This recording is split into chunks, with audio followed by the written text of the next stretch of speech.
get the cash from the poor. 60 seconds and I'm gone. Bad when I'm gone. Bad man, polygon. Going fast on the phone. Roll a quarter-mile marathon. Jimmy in the Jimmy high wide. Sipping Kimmy. Got a brand new mark. Roll cage in the Mini. Lazy all together. See something gonna stick. Lazy on the river. Team. Someone on my hip. Baby on the 18. No rim. All switch. Baby, you ain't never seen nothing like this. Nothing like this. Nothing like this. Nothing like this. Like this. Nothing like this. Baby, you ain't never seen nothing like this. Nothing like this. Baggage full of cabbage and I think they lost my tempo. 36 Mickeys on the candy paint bento. Dabba dabba on, keep my brass knuckles on. Put the grass on the lawn, get the cash from the pawn. Nothing like this. Nothing like this. Nothing like this. Nothing like this. Baby, you ain't never seen nothing like this.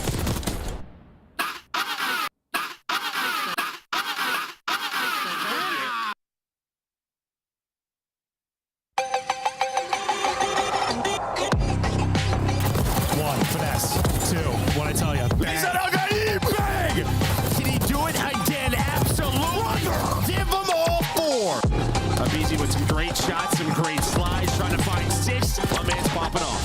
10 for the win. Heretics are doing it. And now he might win the round. Are you kidding me? Look at the contestants in. Neptune finesse. Oh my God. We got ourselves a game. Jump or something.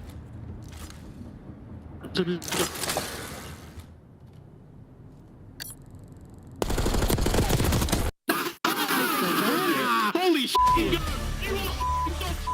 That was Beans with 2 clutches and a search and destroy Game 5 that sent Boston, his former franchise, packing. Congrats to Toronto Ultra. You're back into the top 4 where you belong. Boston, where are they at after watching 3 matches? Yeah, I mean, the Hardpoint looks good, I'll be honest. Yeah. They're still solid. Got to work on the search and destroys, obviously, after watching that match. I still have them in my top 8 for sure. I think Boston just needs to work on their search, and they can push to be top 6, potentially top 4. Allie, today we continue with our qualifiers for Major 2, and we should remind everybody we have a minor coming up. But for your Major 2 standings, we've got a surprise at the top of the leaderboard. If you watch them in Stage 1, this is a totally new look for Vancouver Surge. Totally new look for Vancouver Surge. I mean, even if you got into the numbers, like, they had some pretty close maps, but they were getting beat like 3-0s, 3-1. So for Vancouver Surge, it really did just take Neptune to put them a little bit more over the edge. Let's take a look here at the Surge and what they've added to the lineup. Neptune seems to bring new life to everyone else in the feed. Who do you like most on this squad, and what does Neptune bring? Yeah, I mean, I like Neptune the most right now. Okay. I feel like they may have saved their season bringing this guy into the roster, and everybody's reaping the benefits. We saw 2 30 bombs on that last map from them, in their last Hardpoint, excuse me. We saw Nasty pop it off, Abuza looking like the Abuza from last year, and then the Search and Destroy is also still absolutely on point. And their HPs, guys, they're 4-1 in their last 5 Hardpoints. Yeah. Like, he has added so much slaying power to this team, and now they're looking like one of the best teams in the world.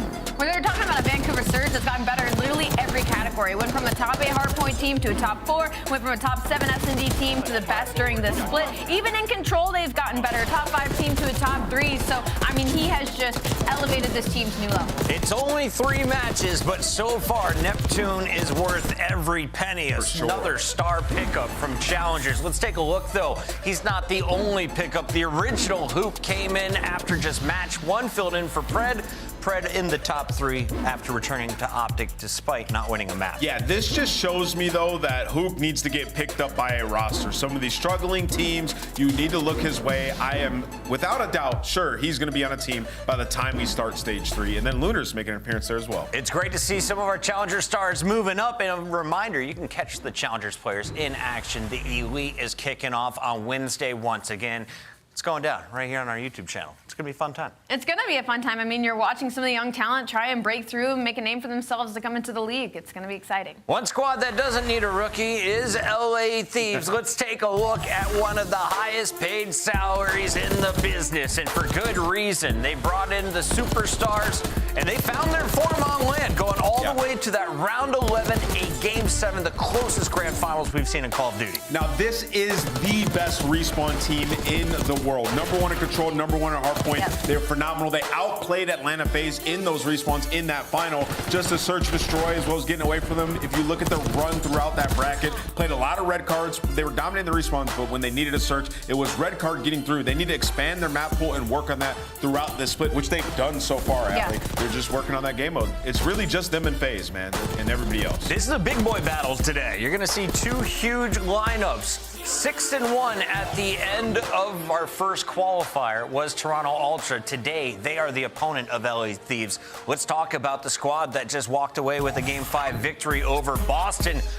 Are they in the top 3 for S&D? Can they cause problems like FaZe did against back at Major 1? Yeah, absolutely. I think for Toronto Ultra, S&D is kind of like a do or die for them. They have to stay good at that game mode, and so far so good. They're on a 3-1 spree in that game mode specifically. We were worried because of what we saw at the Major, right? I mean, they lost heartbreaking game number 5, and for Toronto Ultra, like, it's tough when you're ahead and everybody starts to catch up. But from the recent series, it looks like they're doing pretty okay.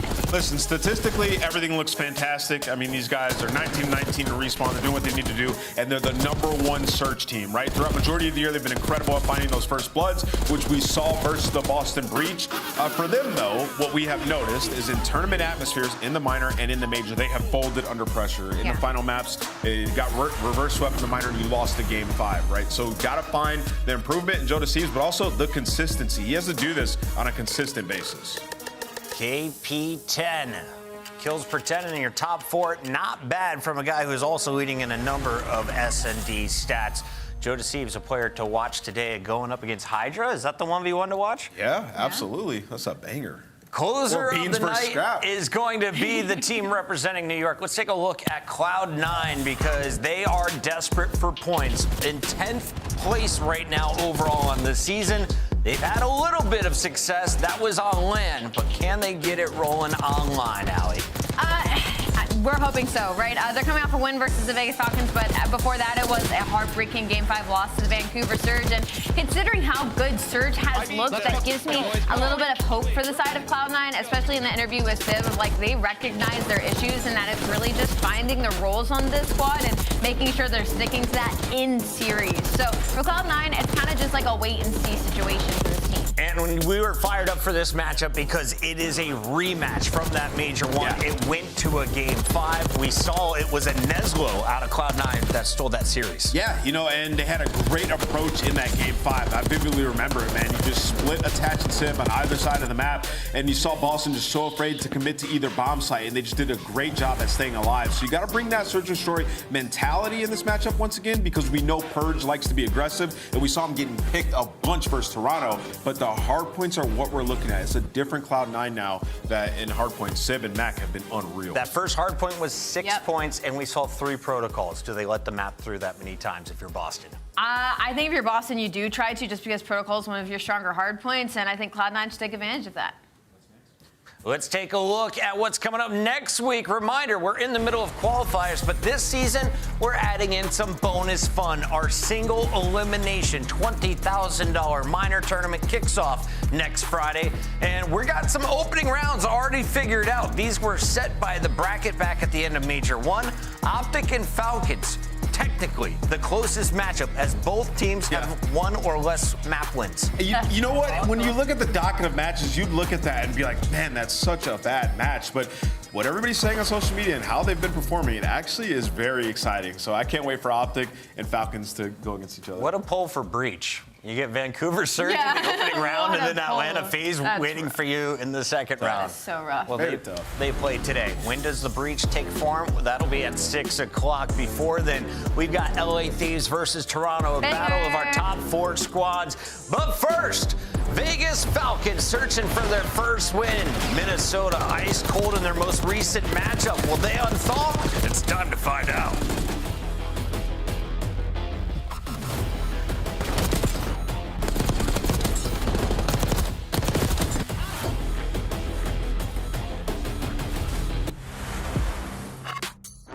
Upgrade your game with the Scuff, the official controller of the Call of Duty League. The Esports World Cup is an official partner of the Call of Duty League. The 2025 Vegas Falcons team pack is available now. Each pack includes home and away operators, as well as this spray to let them know who was here. It was a Falcon. Next time you boot up, suit up at the in-game shop. Let's go. With fame, comes up with the backside of Palace wall, plus the delayed hit from Escriel. Check the scoreboard, I'm running up stacks. Numbers don't lie, that's facts. Yeah, they can't stop. Oh my God, Gio, my God, is his hard point. Check the numbers, I'm running it up. I got Oh, and Nero gets a double over the middle of the map. Has more. Oh, Nero, hello. How about the full team wipe from Nero?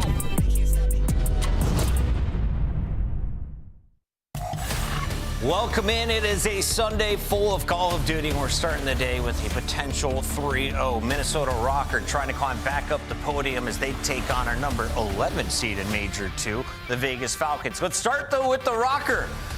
0-3 against Carolina. Yep. Are you worried about a team that was popping off in their previous meeting? Listen, we keep putting them in this 3 p.m. slot. I'm always be worried.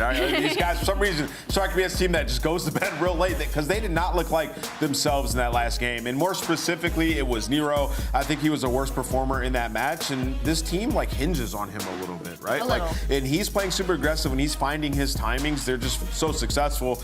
It was a bit unfortunate. They did lose at round 11, but Nero was just getting picked, not finding the success he typically does. So he has to bounce back today. Yeah, it was a tough match for Minnesota Røkkr. They were letting TJ get behind enemy lines just way too much in that first opening hardpoint to already set them back. And then they play Carolina on one of their better S&Ds and red cards. So maybe Minnesota working on their map pool a little bit going into this series because they have one insanely good hardpoint and one insanely good S&D, and then they're kind of below average everywhere else. No, I agree. I mean, like, they've been trying to play Skyline so much. 2-6 on that map. And I love that they keep playing it because it has to be one of their good maps. I mean, you look at the roster and it's like they should dominate that map. So hopefully we get it again in this map set. Who squares up on Skyline? Well, Falcons love this map for Hardpoint. Despite not being able to take many of them, Vegas is here to play. They're getting better. At least that's the hope with every single day. So Nameless, as an analyst, what are you hoping to see knowing that Minnesota is going to bring some aggression? Yeah, I mean, so when I watch Vegas,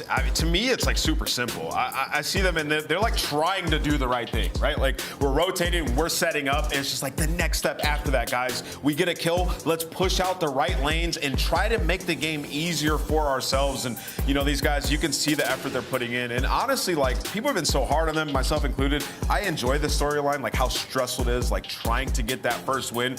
When they finally get that win, it's gonna feel so damn good. But yes, Chris, like, get to that next step, man. You gotta take the lead. It is gonna feel so damn good. And like what's weird about it is like you go into the itty bitty numbers, right? I'm talking the stats of the stats. They're slowly climbing up their ranks in some of these categories, like especially in their side of the control. They went from the worst controlled team in the league. Well, now they have a win or two under their belt and they're 7th overall, and they actually have a pretty strong defense and attack. So for Falcons, the fundamentals have been there. For me, I really genuinely just think it's like the talent, like somebody that a superstar that can go out and get these two pieces and make these miracle breaks that a lot of these other teams have, that really Falcons is feeling the missing piece. They do the base, like they're like, okay, we're gonna rotate, we're gonna get the standard set up here. After we get a kill, they just lose their mind. Like, what am I supposed to do now? Somebody makes a way too individual play and then there's no follow up on it, right? So you gotta think with Clay in that camp, they're going over it. Like they're being taught these things, just have to execute and keep your head on straight when you're in these matches. Random question for you.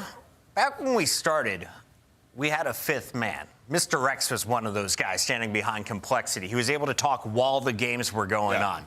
Would you ever like to see coaches return to Call of Duty? I would love to see coaches return to Call of Duty, standing behind the team, helping them out. I know it's like somewhat of a controversial take, but I had coaches stand behind me, and it was awesome, especially like developing younger guys. Like, remember when we first had Jay, like imagine if we could have had a coach standing behind us, like helping us, keeping him calm. Like it would have just worked out so much better. And for these guys, obviously there's a language barrier, but you could find somebody to come in and help them out, right? So I think it would work. Let's take a look at their maps in modes today. Did the VOD review lead to success for the Falcons? They will square up on Skyline. That'll be your first Hardpoint. Vault has a double dose for Search and Hardpoint game 4. How do you like Hacienda for the Falcons? They were able to take a control off of Boston and then of another map off of LA Thieves. Well, that is typically Minnesota Røkkr's auto veto. So Minnesota Røkkr here are probably looking to expand their map pool, which leaves some opportunity for Vegas Falcons because they are sitting at 0-2 on it, but they could be a map they can make work in. Yeah, I agree with that. I mean,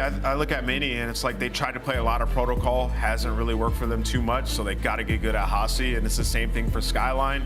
Tried to play it a lot, hasn't worked, so definitely testing their map pool, trying to iron things out here.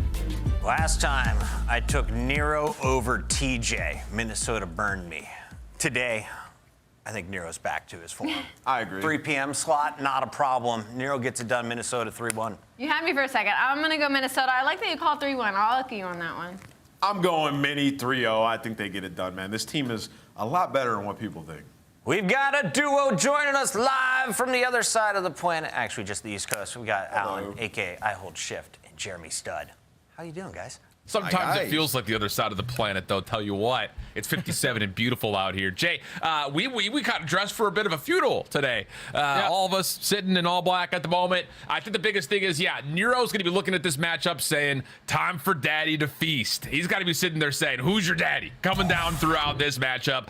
Pop up. Don't have the 3 p.m. sleepies. Let's get to work. Yeah, Nero alongside Gio, because to watch both of those guys who have been the most consistent players for Minnesota the entire season so far struggle the way that they did versus Carolina, that one caught me off guard because I'm thinking, all right, Minnesota, they've never been 3-0. They never fit a series in a 3-0. Obviously, they get both of those answers in this major so far. So I think if you're Minnesota, you're definitely looking for a bounce back here. And then aside for Vegas Falcons, like Des touched on it, we basically talk about it every single time. It's just when you do the initial thing correctly, it's the steps that follow that. That is the only thing that's struggling right now for them. They are basically dead last in hold percentage. They also already dead last in break percentage. So everything after your winning rotations is just out the window. They need to figure it out.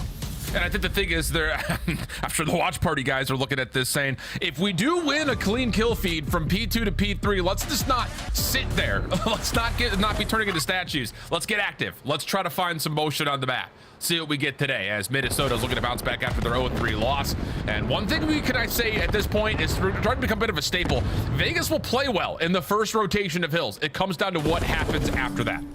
Yep, that's exactly what it is. Initially, to start off these hard points, they're always in the game, but when the adjustments start to come on in, they don't understand what they need to do as of right now. But Minnesota keeping it scrappy so far at this P1. Get 8 seconds if you're Falcons, but the rest of the time currently looking like it's going to be running up for Minnesota. Yeah, 2 kills, all that's going to be turned in here for early Vegas. And Gio's still just playing on this heady, and he's getting gunfights. It's in the firing range. To whom finally able to shut him down, but the time's still accruing for Minnesota. An absolutely perfect start here for the Røkkr. Yeah, now if you're Vegas, you got to at least push your way through with a couple kills. We found 2 so far in the feed. Try to get aggressive, take a little bit of piano control, and chain a couple kills together to spawn them potentially all the way across the map. They do find 2, but just everybody sitting at that 50-yard line. No one too aggressive. Minnesota's still going to be here. Yeah, Vegas maybe looking for a second wave of eliminations, not trusting they could have gotten the flip, and that is where they get punished in that decision specifically. Wixel King in trouble. At least there's some sort of a trade there from Nepal, but starting to look a little messy here for Vegas. Wixel able to find 1 down low, but spawns will not move nor be blocked, as to whom will finally find a little bit of an entry here to P2. And where do the spawns now come in? You have more players on this side of the map for Vegas. Just have to find a break and find it quickly. The trade is good enough onto Paul Lex, potentially for the final 25. But if you're Minnesota, you still have 2 players contesting it. The spawns are still going to be close enough. It's not going to be easy. King has to find 3. Can only take down 1. And now the remaining 15 goes in favor of Minnesota. Yep, absolutely picture perfect for Minnesota. Remember the time back in the opening of the Major 1 qualifiers where we would look at this Minnesota team and they would be miserable in map 1 rotations? They've really started to turn against that touch. So now we head back over to this hard point where when we have seen Vegas play this map, they have found the majority of their time. So far, so good on the opener. Wixel a little bit caught in an awkward spot.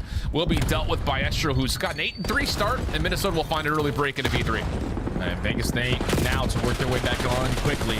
Already find 2, making 3 kills in the feed. Successful early on the break attempt, but Estrio responds with 2 and instantly shuts that all down.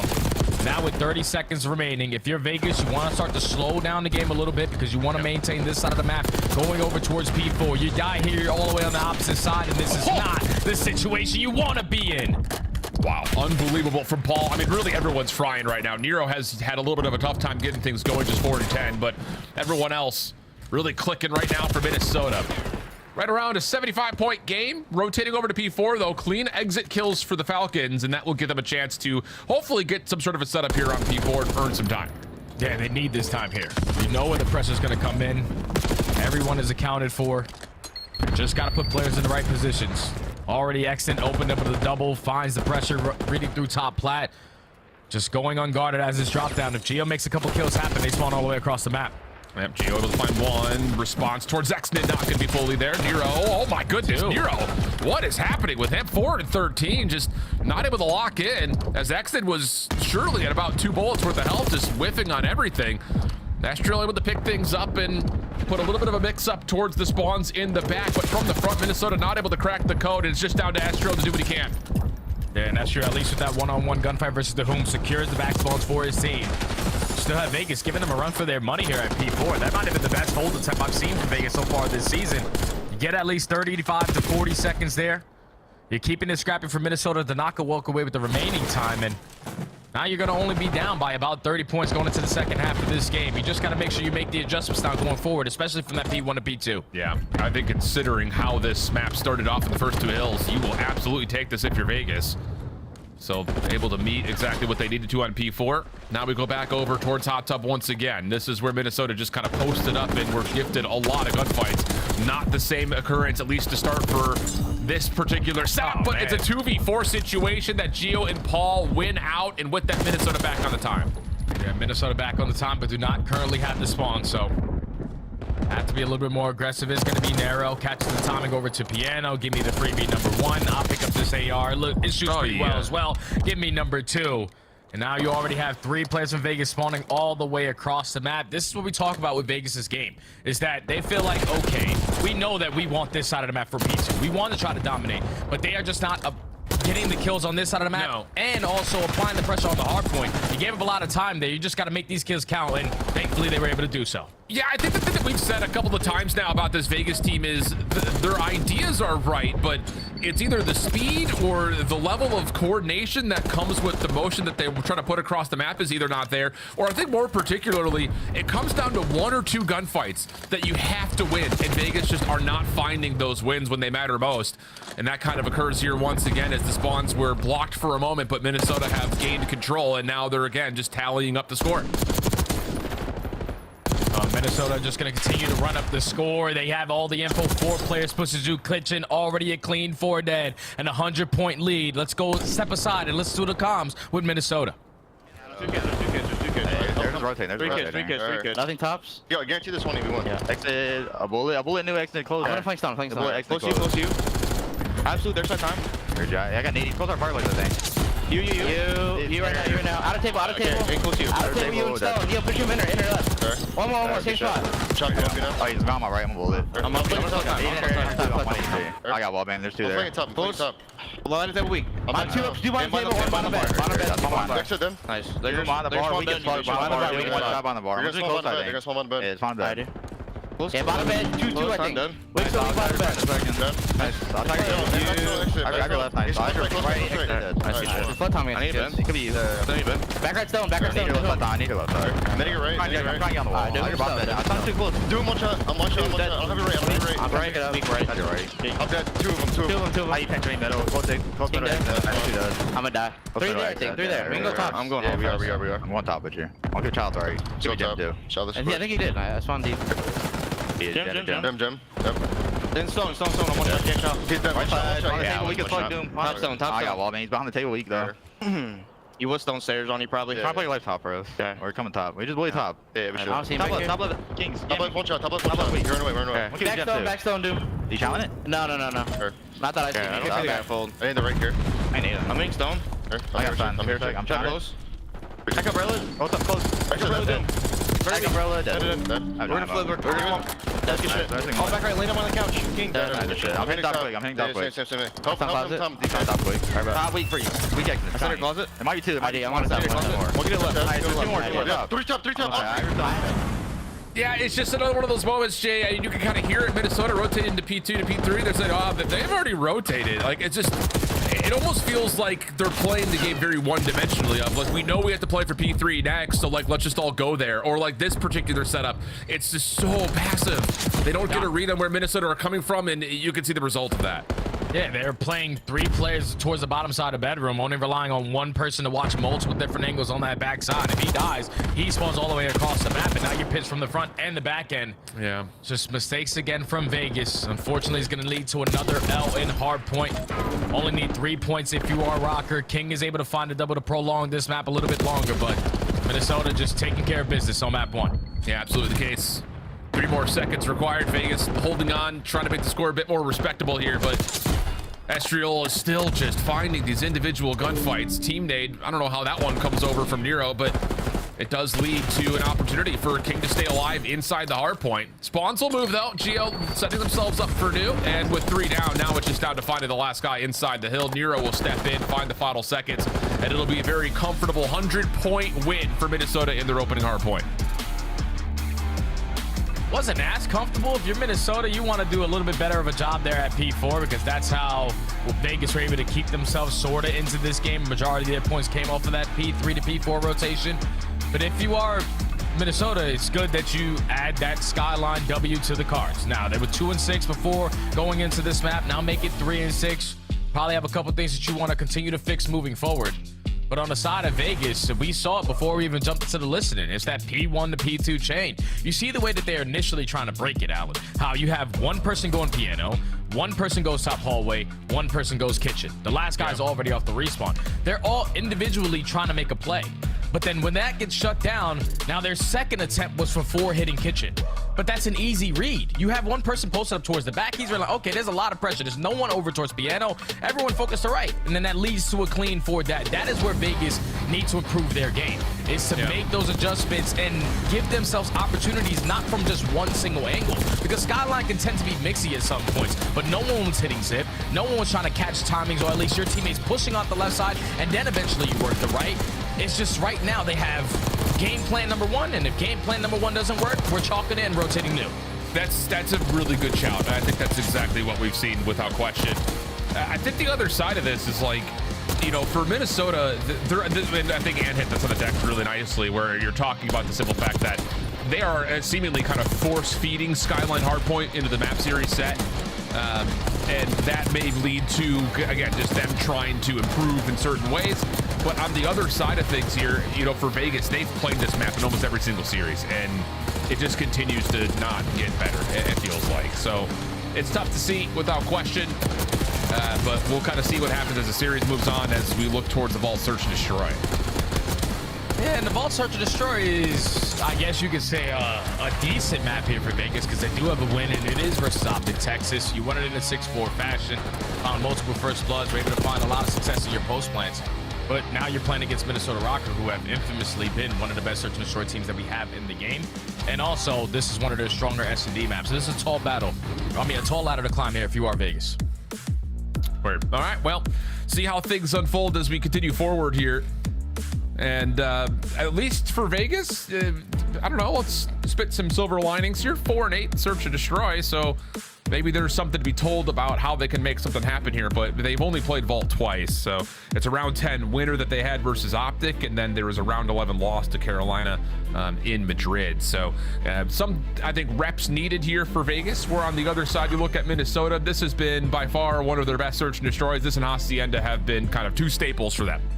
Oh yeah, without question, man. And they just have so many different strategies that they can throw at you on a map like Vault, where you're thinking, okay, you're probably most likely going to instantly work that A-bomb site. but they have different ways of doing that. They also have strategies where they're slowly working over towards B, taking space inside that A side, and then dominating over towards Vault. But the biggest thing that I love about Minnesota on Vault S&D is their retakes. Yeah. Even though they don't really give a lot of opportunities for that bomb to get planted, it's due to the fact that the way that they play. They love to apply that pressure over towards pool side, isolate the guy that's watching that overextension, but then also catch the timing on the drop down to pool, and that's usually where Nero finds a lot of success. So if you are going to be Vegas and trying to prepare yourself for what Minnesota are going to throw at you, you might have to slow the game down pretty early into this. Yeah, and I think the other part about this now for Vegas is, do they have a deeper playbook when it comes down to their search? Because I think the thing that we started to notice about these guys was that constructively on maps like Skyline, for instance, it was very, this is what our plan is, and we're going to keep trying to rock small variations of like an A hit, for instance, which very well may be the case on a map like Vault as well. But I'm just kind of curious to see how much they've been able to work on this Vault since the major in particular, because like we mentioned, they've only played it twice. So definitely feels like it has not been a stapled part of their map pool by any stretch of the imagination. It's been, like we said, a lot of Skyline that we've seen out of these guys. And well, I guess at the beginning of the season, we saw quite a bit of protocol from them, where it was just, again, take the simplest bomb site, flood it, plant it, hope our post plant hangs in. Yeah, I think it's just, if you're Vegas, like just looking at what other teams are doing, like we already seen a lot throughout this major qualifiers with nade spots starting to hit. We've seen it on protocol control with the new B point. We've seen it on the jump out towards the top side of balcony, instantly trying to work your way in towards A. So if you have that in your back pocket to open up with the first flood, you're going to give yourself a good chance of securing some of these rounds. You just got to be able to just shutting down, not allowing players to get lost. Because if you put an arrow on your base, yeah, you're not going to have a fun time. Yep. Let's see what happens here. It will be Vegas on the offense first. Nades towards the backside of Pool will not necessarily connect, but Nero Paul able to open things up. Follow-up from King is good, but the trade is already through. Nero just goes completely undiscovered, to whom backside P2 will be overwhelmed, and now it's just down to Exted. He was the one who had planted, and he had gotten a little worse for wear playing down low on the site. Coming back to it, he didn't even check the bomb. Okay, yeah, X did, good try on a 1v3. Definitely want to, check that bomb, make sure no one's defusing in that situation. But you could already see Minnesota with their adjustments on defense. The aggression, setting the tone early on. You know what Vegas love to do, and that's instantly work that bomb plant in towards A. So when you find that first blood, effective on the trade, isolate the player over towards Pool, and then at the same time, Nero gets the info on the bomb planter. Just made it a lot easier to just someone stick to defuse and secure the round. Yep. Okay. SMG's finding success early for Minnesota, really pushing the tempo. Are they going to keep that tempo up on the offensive side? Looks like they want to. Paul and Gio going to take their efforts towards the outside of Palms, while Nero will just dive right into the site. Throws a couple of shoulders early after being hit up by nades. Damage good from the first. Whoa! What is that from Nero? A heck of a transfer over.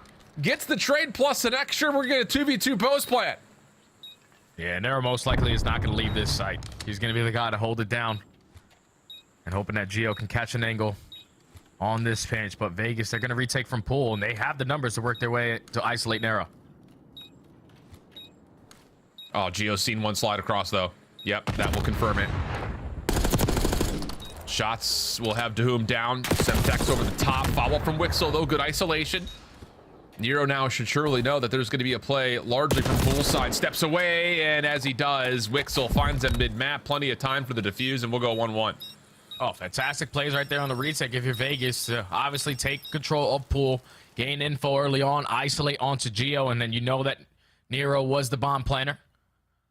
He makes you attack it from a different angle. Don't want to allow him to get on out and potentially catch an angle from Pool flank. But Wixel plays it perfect. Able to catch the timing, finds also 3 on the round for Vegas to take the round. Heck of an effort, though, from Nero. Now we'll start to find out how dynamic is this offensive playbook going to be for Vegas.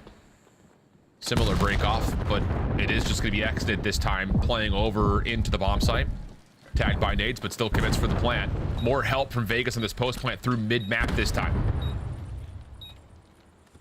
And how do Minnesota decide to retake this? You have Estriel trying to play Fanfo over towards Pool. At least is able to spot Doom for now. But look at the aggressive play coming in on the opposite side from Exnit. He takes down Estrio, makes it a 2v2.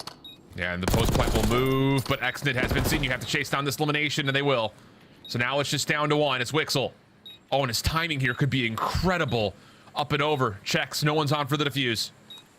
Geo thinking about it. Shots from Wixel coming through. Oh, he's running out of ammunition! No! All he had to do was kill off a couple extra seconds. Didn't even need to take the shots versus Geo if he didn't want to. He saw no one was on for the defuse.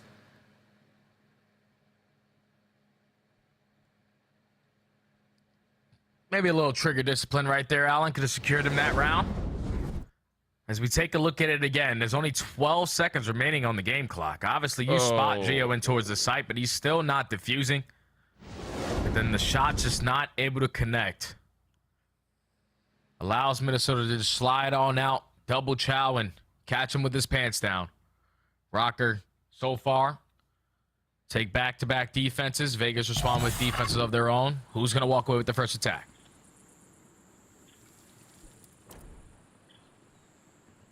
Similar break off here for Minnesota. Paul going to try to assist by jumping up and over, but look at this route from Exnit. Timing could be exquisite for him. But Nero's found first blood. That's going to turn Exnit's attention back over towards top halls, which he at least finds the trade confirmed. Wixel also winning towards Palms leads us to a 2v3 post plant. Oh, it's a big kill to take down Geo over towards poolside. Because now, you know, the last two players are most likely trapped in towards the bomb. Don't have any tacks in the back pocket for Dahum and Wixel, so they're just going to have to slide in with ARs. Oh, nice little deep shoulder coming through. Oh! Wow! No way! He gets the one through the drop, and then all of a sudden, spins, slides, finds both remaining Falcons stacked on top of each other, and Astral's going to pull off a 1v3 for the ages. Yeah, that just can't happen right there, Alan. Like, 1v3, obviously we are approaching it from both ends of the site, but we line up right there for Estriel to make that double kill at the very end a lot easier. They were just thinking, okay, it's three of us, one of him, we're going to be able to get this trade, but Estriel just plays it to perfection, isolates the player dropping down through mid-vault, and then just lining up the next two, secures the round there for Minnesota. So they are now starting to pull away in this search and destroy. Falcon said, all right, enough of this. Everybody playing isolated. Let's force that inside. Yeah. Plant is not set up, though, for the post plant towards the vault stairs, but this double stack will at least allow the isolation onto two. So now you've got a 4v2 situation. Nero up and in. First shots are good. Can't turn it into a second. King still in the corner, leaving Paul now by himself, working for his opportunity for a 1v3. But with an AR, this is going to be a very tough code to crack. Or is it? He already slides on in, and wow, the shots were clean, but the SMG is just too good up close. Yeah, I love the adjustments right there from Vegas to not really rely on these one-on-one players. That's just 4 hits something, and it works out. So they find 2 players trying to approach to the backside at that B site. Turn it instantly into a 4v2. Even though it does get scary once it turns into a 2-on-1, and then he catches the timing to work his way in towards the bomb, but effective with the shots. Able to lead to a round victory for Vegas. Have to keep composure here for Vegas after a couple of missed opportunities at this point, especially from the defensive side. Wixel's on 7. Top KD in the lobby for the moment. Nades up and over. Largely not going to hit here. Now there's a trophy system down for Escher to work with. Oh, look at this little drop down over through hole. It's read perfectly by Minnesota. It's just the timing of that play did not fully come through. Now Dahum's by himself, 1v3. Yeah, he shot a spot if anyone's going to exit towards the site. Obviously, he looks at both angles. But he has a lot in front of him. Arrow just throwing shoulders, gaining the F over towards pool. Everyone is now just going to turn around. Yep. Yeah, Nero's just going to keep on this little dance, sliding back and forth. Yeah, both players inside the site. Yeah, just going to force the issue. No worries there. And Paul's just chuckling about it. Minnesota having a little bit of fun with it, but score's still pretty tight, all things told, considering the nature of how some of these rounds have ended. Yeah, 4-2 difference. Minnesota obviously feel comfortable with the way that they're currently playing. Some adjustments potentially need to come in on their attacking side. But they already showed it there, where they just full-on sent every player in towards the side. That's what we saw them do at the major when they were down 5-1 in their series. on this map specifically. They just said, all right, none of our strategies are working. Let's just 4-hit the bomb. And that works out because Vegas was just late to the party. We just sent 3 people to drop in towards Vault. Already 10 seconds into the round, completely blind with no info. Yeah, easy couple of kills there for Røkkr and an easy round. Similar setup this time, although this time Minnesota's defense going to hard play through Vault stairs. And now they're all here. It's all nades off and in. Finding damage on both sides, but Minnesota have stopped the plant for now. RCXD also being committed here. Drops on into whom's going to be weak by that, and now the SMGs can just fly on forward. 2 for 1 the exchange. Wixel trying to set up a pinch, not going to get there, and Minnesota take a quick round. Yeah, they were just ready. They said, all right, you caught us off guard with that 4-play push through that A side last go around, but this time we're going to send every single player through there. And even if we gain that info that you're going to be on this side, let's invest the RC to back you down from the setup and also now allow you to instantly work that bomb plant. As we take a look at the replay again, the RC car is wall running. Whom gets caught in a corner, and then everything else after that is just trade, trade, trade. Minnesota, game point. Yep. You got to be thinking, let's just run it down their throats here. A little bit more pressure here for Vegas. Again, early through the middle of the map. This time it will not be followed up by that drop down we saw from the last defensive attempt. And with another trophy system ready, Minnesota will get to work on a 4v4 post plan. How do Vegas decide to retake this? How much time are they going to waste trying to think that someone is over towards poolside, has to be watching this pitch? But they have cleared out a lot of that space. They should gain the info now, so they're probably stacked in towards side again. Yeah, trophy system denying the opening utility, all of it. Nothing is getting through. Trophy finally fades away. Is there anything left here for Vegas to use to try to dive on in? Opening shots. Will be least allow a trade. Nero not able to get this follow-up, leaving Geo by himself, but the last 2 players are weak, and Geo comes through, finds the final 2, no worries.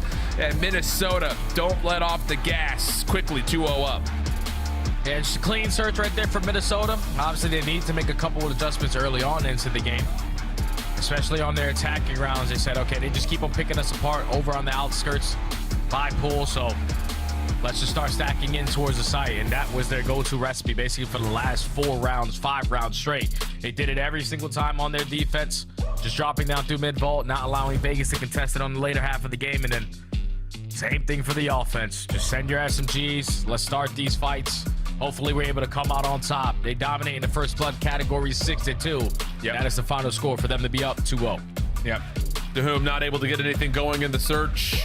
Not for lack of trying. His damage is right there. Everybody else just couldn't finish off elimination. So with that, we have a 250, 150, a 6-2, and now a Hacienda Control coming up next after our short intermission here. Where Minnesota, I mean, I think this is a series we needed to see them come out in 3-0.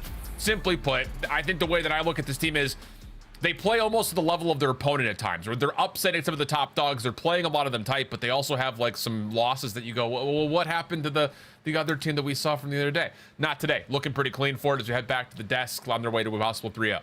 We were worried about the 3 o'clock slot. Nero, little sluggish in that first hard point. I'm telling you, bro, when we interview Nero, I got to ask him what time he goes to bed at night. Because when they play at 3, he comes out slow as hell, man. Lock in. Allie, the good news is he locked in for game 2. He drops double digits, the only player in the lobby to do so in S&D, and he does it in just 8 rounds. Talk to me about the difference on Vault, because this was a one-sided affair. I don't know if it was so much the difference other than maybe that map 1 got him warmed up, because, I mean, this was a textbook Vault for me when it comes to the side of Minnesota Røkkr. I think Jay explained it perfectly. I mean, they were just sending 2 guys bottom Vault, whether it was defense or offense. They were ready for that push, and, I mean, they were just allowing the plant constantly on the side of Falcons. And Minnesota Røkkr, you're going to give it to them. I mean, they've got one of the best SMG duos sitting right now, so they're going to take advantage of it. I'm going to give you guys some dive analysis here. Hit me. Vegas is legit. Like, I mean, this map's a square up, right? They're getting just pieced, bro. Yeah. Like, I'm gonna be like, I'm watching this and I'm like, okay, all right, they're bottom ball. How are we gonna approach this? We're gonna send 2, bait and switch, and try to execute this kill. They're literally lining up for Ezreal. You're seeing pieces left and right, like guys not checking the corners, not even going for the trade. This map was an absolute disaster on the side of the Vegas Falcons in Search and Destroy, which has been their best game mode all year long. So it seems like things in the camp are getting a little bit worse with the criticism, with the stress of not finding victories. It looks like they're falling apart, to be honest. And of course, in Skyline, you saw a 100-point difference. You saw a little bit of a late rally from the Falcons, but Minnesota controlling. Why? Well, you got Gio on the team. It's just got to play the game. The man drops a 1.9 with 2 minutes of hill time, Allie. He's patting the stats. My God. Gio is so good. My favorite thing about Gio is he's such kind of like an underdog story of nobody was really talking about Gio, I feel like, until this year, until we've seen kind of what he's done to this Minnesota Røkkr roster. He's added this level of consistency that I feel like a lot of these players haven't had. When we interviewed Paul, we talked about, usually at the beginning of the game, I start a little bit slow. When we saw Nero and Boston Breach, I felt like he was a really inconsistent SMG, and I feel like it might be on Gio. He is the most underrated player in the league, and he low-key has been since last year on the Vegas team. He's been phenomenal. Gio is a beast, consistent, and he can take over games. I'm going to tell Estriel you said that. Let's take a look here at our next game. It's called Hidden Heroes. And if you're watching for the first time, I'm going to give you 3 facts. And of course, 4 silhouettes. You have to tell me who these players are. Now, big hint before you start, Nameless, none of these players are simp. Second big hint, these are all mid-season pickups. Okay, I'm going to go top left, Wixel. I think it's who? A 1.26. It's The cross point is too low. All right, fair enough. All right, Rally Cat, you're up. I suck at this. Bottom right is Hook, I think. Oh my God. 0.96? Wait, hold on, just to be fair. After seeing a 14 kill You guys saw this in the rehearsal. I didn't. I didn't see this. Show me a Hook. Right. In the top right. I was there sitting on the couch when she saw the graphic. I did not see Let's take a I look. swear I did not see it. In the top right, first match was in stage 2. Overall, it's a 1.01. Lunars. It's got to be King, right? That's Lunars. Lunars, you think? Top right, yeah. Is S&D a point? It's Lunars. Oh, And bottom left is good Neptune. shout. Neptune? Is it Neptune? Only a 0.96? I'm nasty. A 1.17. Nameless gets 2 of the 4. Allie gets Hook. I missed. Let's move on. Game 3's loading up right now. Is it a hot 3-0 study? If so, is it a 3-0 within a 3-0? Yeah, it's a 3-0, Alan. It might be a 3-0. I mean, Pucky, I'm sorry, Chris. I was just using. Tell me to. It's fine. It's 3-0. It's 3-0. I'm telling you. It's most likely it'll be a 3-0 because Vegas just don't really play a lot of Hossie. They're struggling in control. They don't have 2 wins on Vault. Everything else besides Vault hasn't really treated them well. And then the opposite side for Minnesota, you throw this in versus a team who don't really find losses. That's just to test it. So they're going to be playing it for the very first time. But just the way that they're playing, their teamwork right now is on point. This is going to be a tall task for Vegas to even think about forcing a map 4.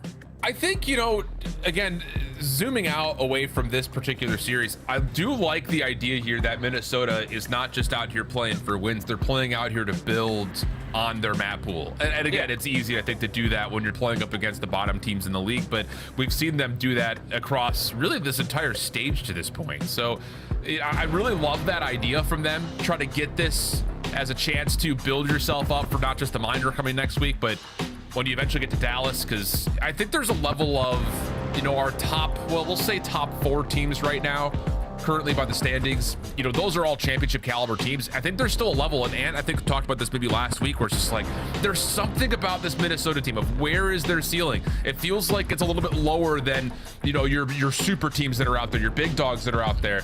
But the way you combat against that narrative is by building out your map pool and finding ways to counter those teams deeper in towards tournaments if you continue to find success. So I love that they're trying to throw something new into the mix, and we're going to get our first look here to see how Røkkr handled this house out of control. Yeah, if you're asking if Røkkr can slay with the best of them, yeah, you best believe the SMGs are about to cause mayhem in their face when they get their opportunities. But already to start off this game, Vegas know that the push is most likely to be over towards this B point. They find the initial 2 kills, but it's 3 for 2 in favor of Røkkr. Still gives them a lot of map control to work with. Estriel just diving, trying to dodge, and teammate over the top, lands on the Dahoom's head. That's going to be a second tick of progress likely done.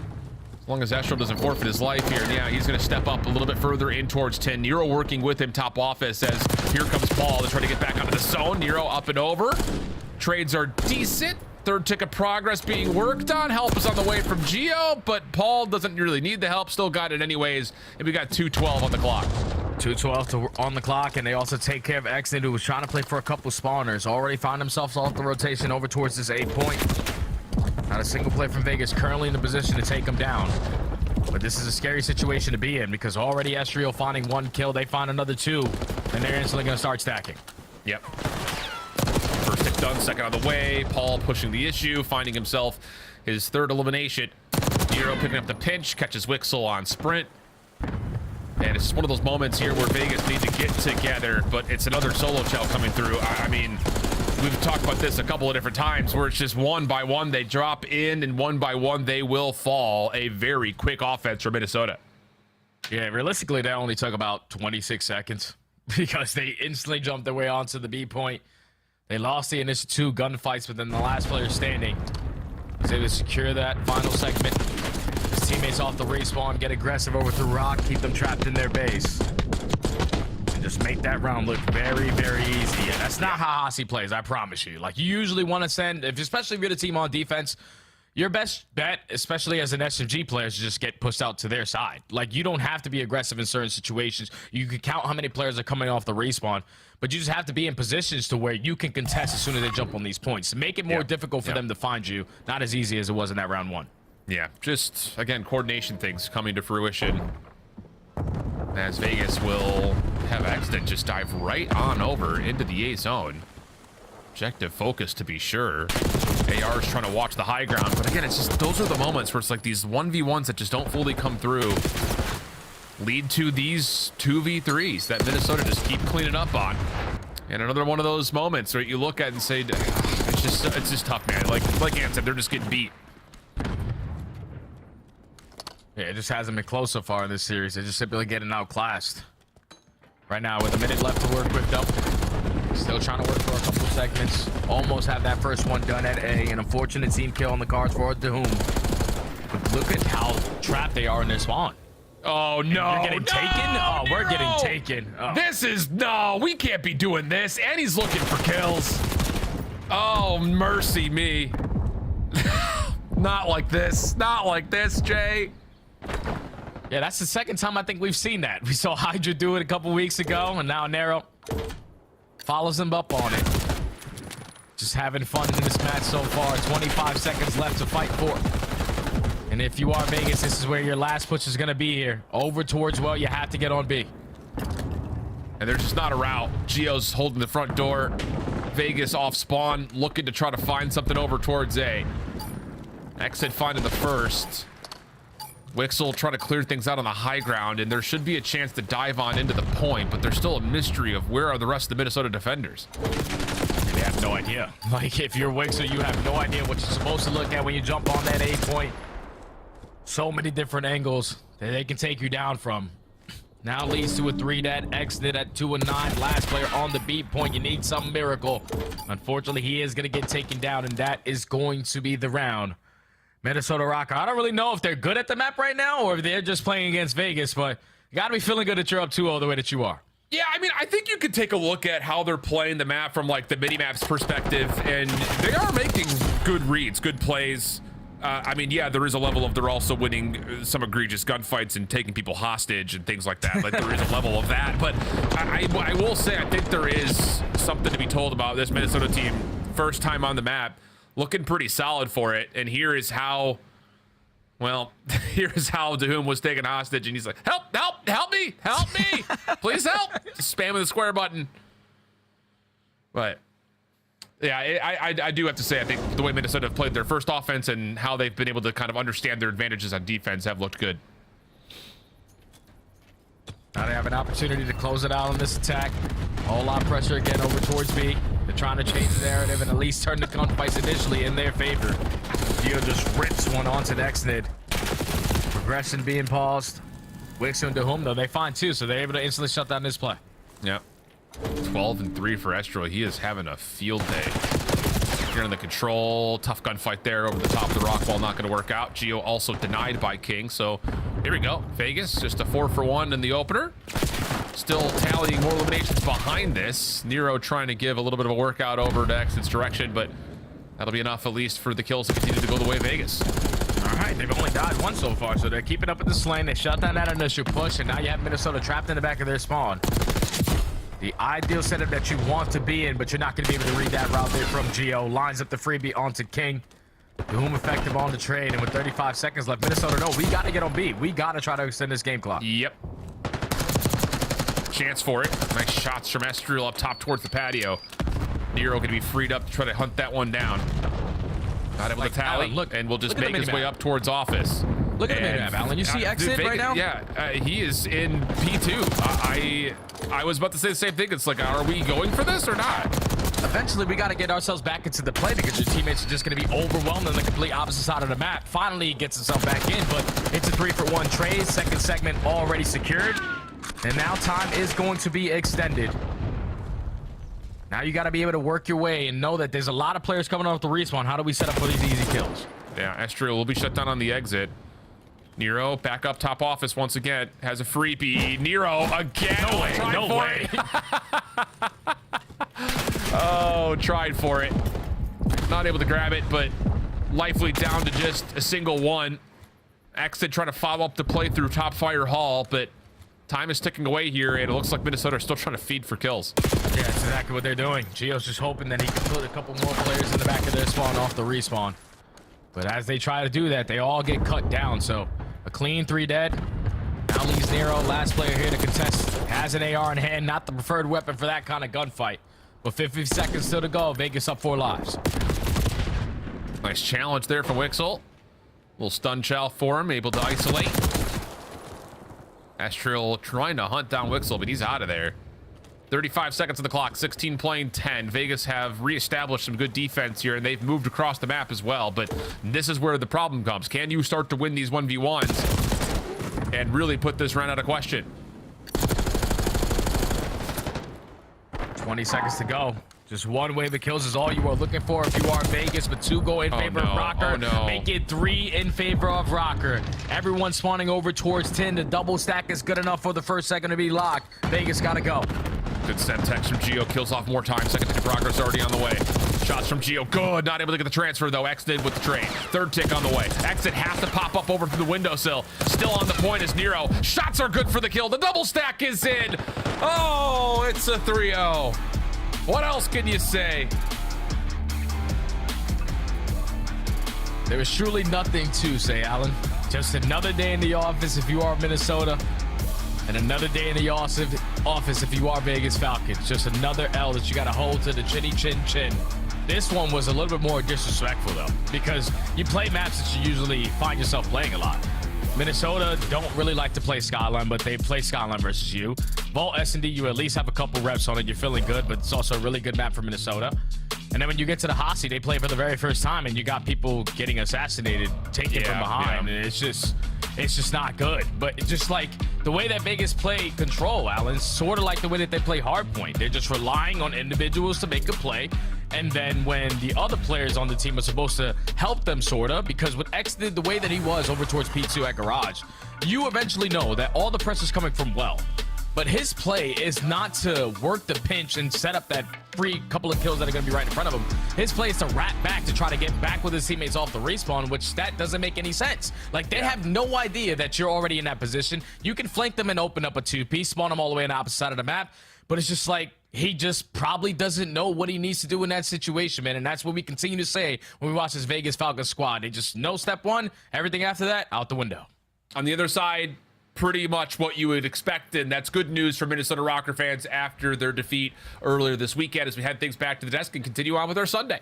Thank you for the 7 minutes between halftime and the post-match wrap-up here. Let's take a look at what we just witnessed in Control, because Minnesota dominant. Nero taking people hostage multiple times in the same game, man. At least he went for it. Yeah, he's going for it, man. He's starting to have a little bit of fun. You heard Jay. It's like getting disrespectful. That happens sometimes when you start to feel yourself within a series. Yeah, Minnesota, man, doing some good things, trying to expand their map pool. I don't know why in the hell they weren't playing Hacienda prior to this match. I mean, I get that this is versus Falcons, but they played that great, like stacking when you need to, pushing out the spawns, Gio getting active, like just being in their base and being annoying with the AR, holding them into their spawn. So like, yeah, Røkkr adding this to their map pool is going to do wonders for them versus the top teams. Do you think he was in game chat? I don't see his mouth moving. I was trying to see. I wonder if he's in game chat, like whispering in his ear. But I mean, that is great for Minnesota Røkkr. Hacienda, they hadn't played this control yet. They were banning it 83% of the time. So clearly something was going wrong in scrims on this map. They decided to test it out today, and hopefully we'll see more of it in the future. Estriel had a wonderful map number 3. It feels like all these players just keep getting better every time we see them. Yeah, like Røkkr have been putting in work in control. Like they're one of the best vault control teams, right? So you don't want to play them there. They're clearly working on their Hasi, and they've played protocol 7 times in their last 10. So control has been a pain point for them, and they're ironing out their issues. They're scary, bro. Great to see this team bounce back after getting blanked. Minnesota back in the mix. Do they finish top 4 at the minor next week? Man, actually, I see a world where they definitely can. I mean, they're right there in that mix with some of those teams. Like I have them, Toronto, Carolina, all kind of in the same gray area. Allie, they're hoping this man can lead them to victory. Once again, he goes by the name of Gio, and if you missed it the first time around, here's a second look at your Scuff play of the game, a 1.9. He just did it all. I mean, that boy is shooting. What's funny is I remember why we were looking at clips from last year, and I was just looking at the aim assist, and I was like, wow, last year it was insane. I feel like we're seeing a little bit of the flexing of the sights when it comes to some of these teams this year, because like Simp yesterday as well, Gio today, like these boys are shooting straight. Yeah, I mean, Gio's been good since he came to the league, honestly. Yeah. He's been unbelievable. I just let out a tweet. I'm like, can we just all collectively agree he is the most underrated player in the league as it stands? Like, cool, calm, and collected, and solid in all 3 modes. What are you giggling about? The phrasing, I just let out a tweet, was not the word I was expecting. Okay. Let's go ahead and talk to Gio, though, and ignore my childish behavior. Gio, welcome to the show, my guy. It's the winner's circle, and we missed you after last match, but the team bounces back and had fun today. For you, though, what are the goals leading up to minor and then, of course, major 2? Man, we want to win, bro. That's the goals. We want to win. But to win, we got to be better at search. Got to keep our response consistent and just expand our control and make sure we stay good, stay consistent, bro. A lot to do. Of course. Gio, it looks like you guys are trying to expand that map pool just a little bit. Which map is your favorite and why? Man, my favorite, man, Vault, man. I just like the gunfights. Yeah. Just it's all like long range gunfights, man. Vault's my map, bro. Gio, every time I hear you talk, like prior to a match or with your team, it's just utter confidence. And I feel like your team has taken up that mentality. Where does that come from? Was it from challengers? Like, give me a breakdown of that confidence. Man, I just always had confidence in myself. I always knew I could do it. My teammates always gassed me. Everyone I play with always gassed me. My teammates gassed me. We all gas each other, so my confidence is always gonna be like through the roof. I'm challenging everything. And a follow-up to that, I want to ask, what time does Nero go to bed, bro? Because when you guys play at 3 o'clock, he gets slammed early in series. Please tell me, is he a night owl? He's an early bird. He's an early bird. He goes to bed like around 11, 12. That is cap. That is cap, bro. Nah, not cap, bro. All right. He's early bird. He's early bird. Tell him to move up that coffee about 30 minutes. I got you. Hey, Gio, congrats on the win. We'll see you soon. I appreciate it, man. The most underrated player in the league, according to Nameless, and he's a humble guy. Nero and crew get their first win of the day for Minnesota. When we come back, is it LA Thieves or is it Toronto battling back to the top? I got faith in the Ultra. Do you have faith in Hydra? Oh, yeah.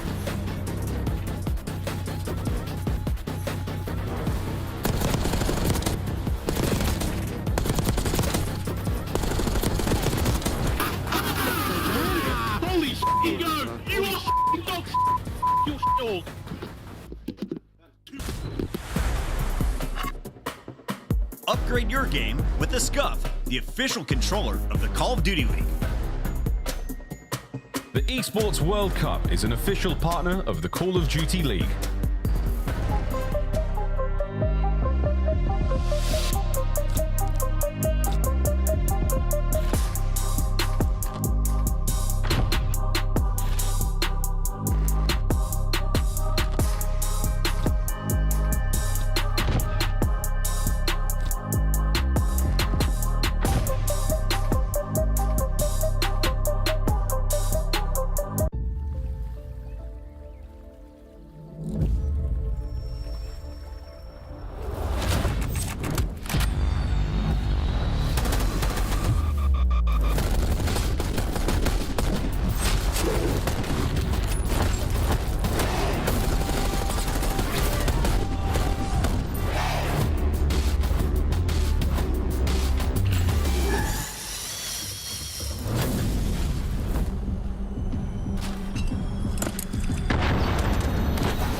There's two weak. One more. Weak. Get killed.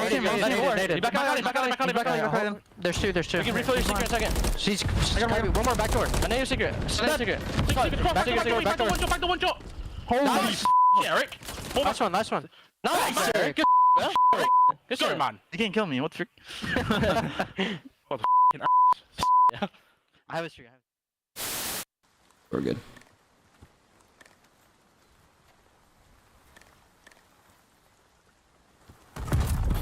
Take it on the chin. Get ready for the next round. Wow. Okay. Well, something to note. Never f***ing dive off that shit ever again. Search and destroy. Wow. Okay. Get all the trades, and Simp by himself might have enough. Crimp, Simp, the master at work. A two-man stack now on A. He is completely locked in. This is it. This is your tournament. Thieves, the last chance now in the fight. Forward they go, and it's Simp, Cell, Draza, the whole squad. FaZe, they've done it.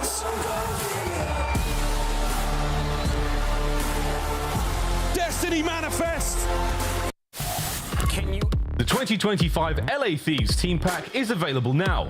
Each pack includes home and away operators, as well as this spray, which is perfect. So get it meow next time you boot up, suit up at the in-game shop.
Make sure we're counting names, listening to each other. Listen. This time, we take everything.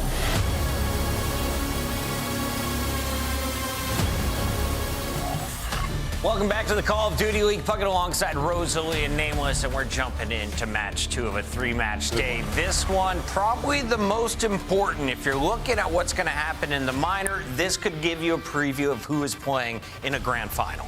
No, that's totally true. We're looking at a what could be a grand finals matchup for sure. But from the side of Toronto Ultra, like a couple of things has taken a couple dips. So I'd like to see where they hang in this series and retrospect to the league. Let's take a look at our teams competing here today. And Nameless, just tell me, why is LA Thieves so dangerous despite losing back in Madrid? Sure.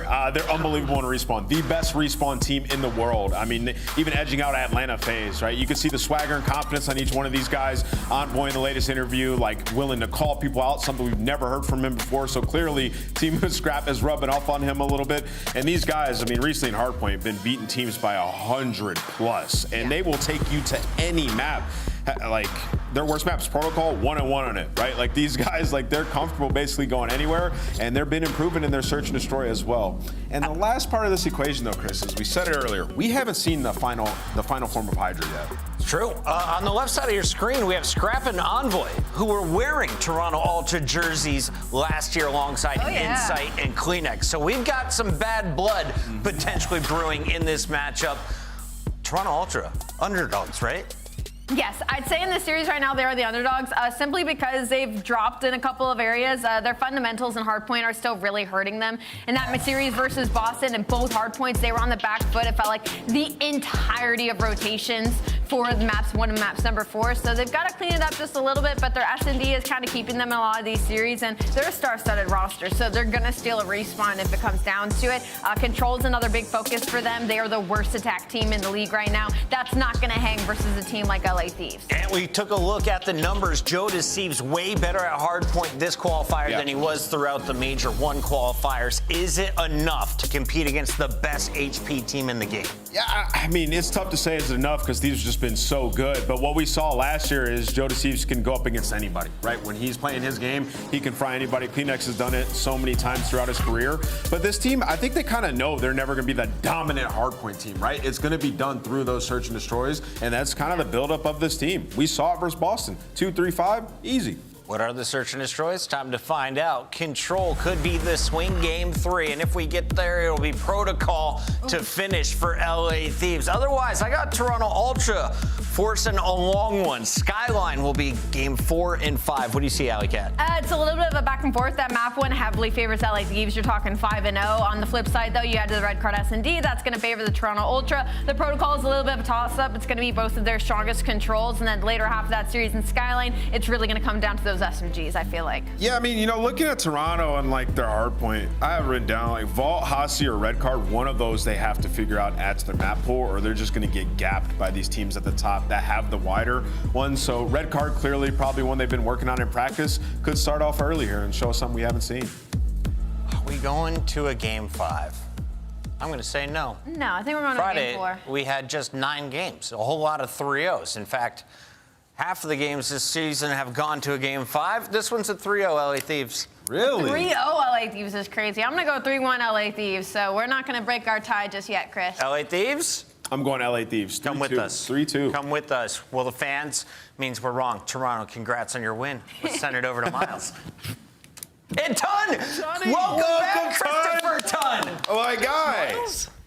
Ton, before, I freaking love you, mate. Before we run away, how have you been? And tell me about this gold chain. You stealing Ant's drip? Dude, he's dripping. It's not gold. I'm not here permanently anymore. I can't afford that. But other than that, you know, I'm having a really good time. Love you, buddy. Good to see you. That does mean, though, folks, we do have some bad news. Chance is getting the BBL reduced today. He's getting it taken away. It didn't quite work out. It wasn't what he was looking for, and I think he couldn't even get on the flight home because of the size of the thing. All right, boys and girls, it's time to go. Ton, we've been blessed with a fantastic series. Thieves, Toronto Ultra. Should be good, right? I mean, you heard the deaths, a little bit of love towards the respawn from Thieves. S&D, not that good, though. Yeah, no, S&D has been a bit of a struggle for them, absolutely. That's where the biggest disparity between these two teams really lies across the entirety of the series. Respawn, yeah, okay, things have been looking fantastic for LAT. #1 in Control, #1 in Hardpoint. You expect that to be the way the series kind of goes, right? But Toronto, the middle of the road, they can definitely pull something up towards the back end of this series, but those first 3 maps maybe look a little struggle outside of the S&D. So really curious to see how it goes down. We could be seeing all 5 miles, to be honest with you, and well, you know, I'm only here once at the moment, so 5 maps will be nice. Let's milk you for what you've got your here now, exactly. Man. Let's milk you. Game 5, love it. Yeah, I think the Deaths, though, they're feeling that 3-0. It's very, very possible. Hydra, though, the Phenom, has he got what it takes to turn up here in BO6? Everyone expects it. Hasn't had to be there yet, though, and that's fine. They've still made the finals in Major 1. They look good in Minor 1. Now we put them up against Ultra. Here we go, straight into P1. I'm surprised it's the first time that we've seen these two teams mix it up. First time we've seen Scrap going up against his former organization as well. But this guy on this map has been insane. It really has been the ARs for the side of Thieves that have been doing the business. Ultra on the other side of things, it's been, well, Joe Deceives. He's really the only shining light that we have seen on Red Card. So let's see if we can start to get some roots going. See if they can maybe lock in on something along those lines. But LA Thieves, the ARs have been dominant. Ultra will have to step it up. Yeah, there's subs as well, man. I mean, we've seen some difficult performances out of Kleenex recently. And so far, I mean, 0-1. I wasn't going to say anything really, folks. We've got time. We've got our hard point that's wide open right now. And Ghosty cut down once again. Insight starting things off hot. Yeah, is it bad blood or is it just, it's your old boys going up against each other in a smooth hard point so far? Looking out well for Hydra. Finds a couple over towards P1. And not a bad amount of time for Thieves. But Ultra taking the majority away. We head back over towards P2. Yeah, I'm interested really to see how these SMGs do kind of go down, because we are expecting it to lean one way for the side of Thieves, but Hydra with a good start, it's going to have to continue if the side of Thieves want to continue doing what they're doing right now, which is inside the point, picking up time, find plenty of kills. And they turn it into a war on one front. Yeah, man. Spawns towards the top side right now for the Thieves as well. Can they trap Ultra in? So far, so good. Scrap finding a couple. Ghosty now soaking away, purring, just like that weapon charm in game, folks. Or is it a sticker? I forget. Spray? Who knows these days? Joe the Thieves there trying to find the break and now fighting their way forward. Good stuff there out of Beans and Joe. You get a couple either side. Joe keeps it going. 6 and 4. Being brought down there by your boy Envoy. Take 2. Yeah, really good start from Envoy. Sending it 7 and 3, and there's potential for some good time here for the side of Thieves. Stretch Ultra out, but now all of a sudden the rotation's going to be coming in. You can already see number 7 insight on your mini-map. Ready and waiting as we head over towards P3. So Thieves will be happy for that little bit of time they managed to get a hold of. It's a healthy little lead. Heading over towards the next hill, but they are very much the second ones there. Early time, we'll take that for now. Still a 20-ish point game right now with the Ultra boys on the climb back up inside. Nice angle. Not a single kill to be found though there for the Ultra lads. Damn, they are down.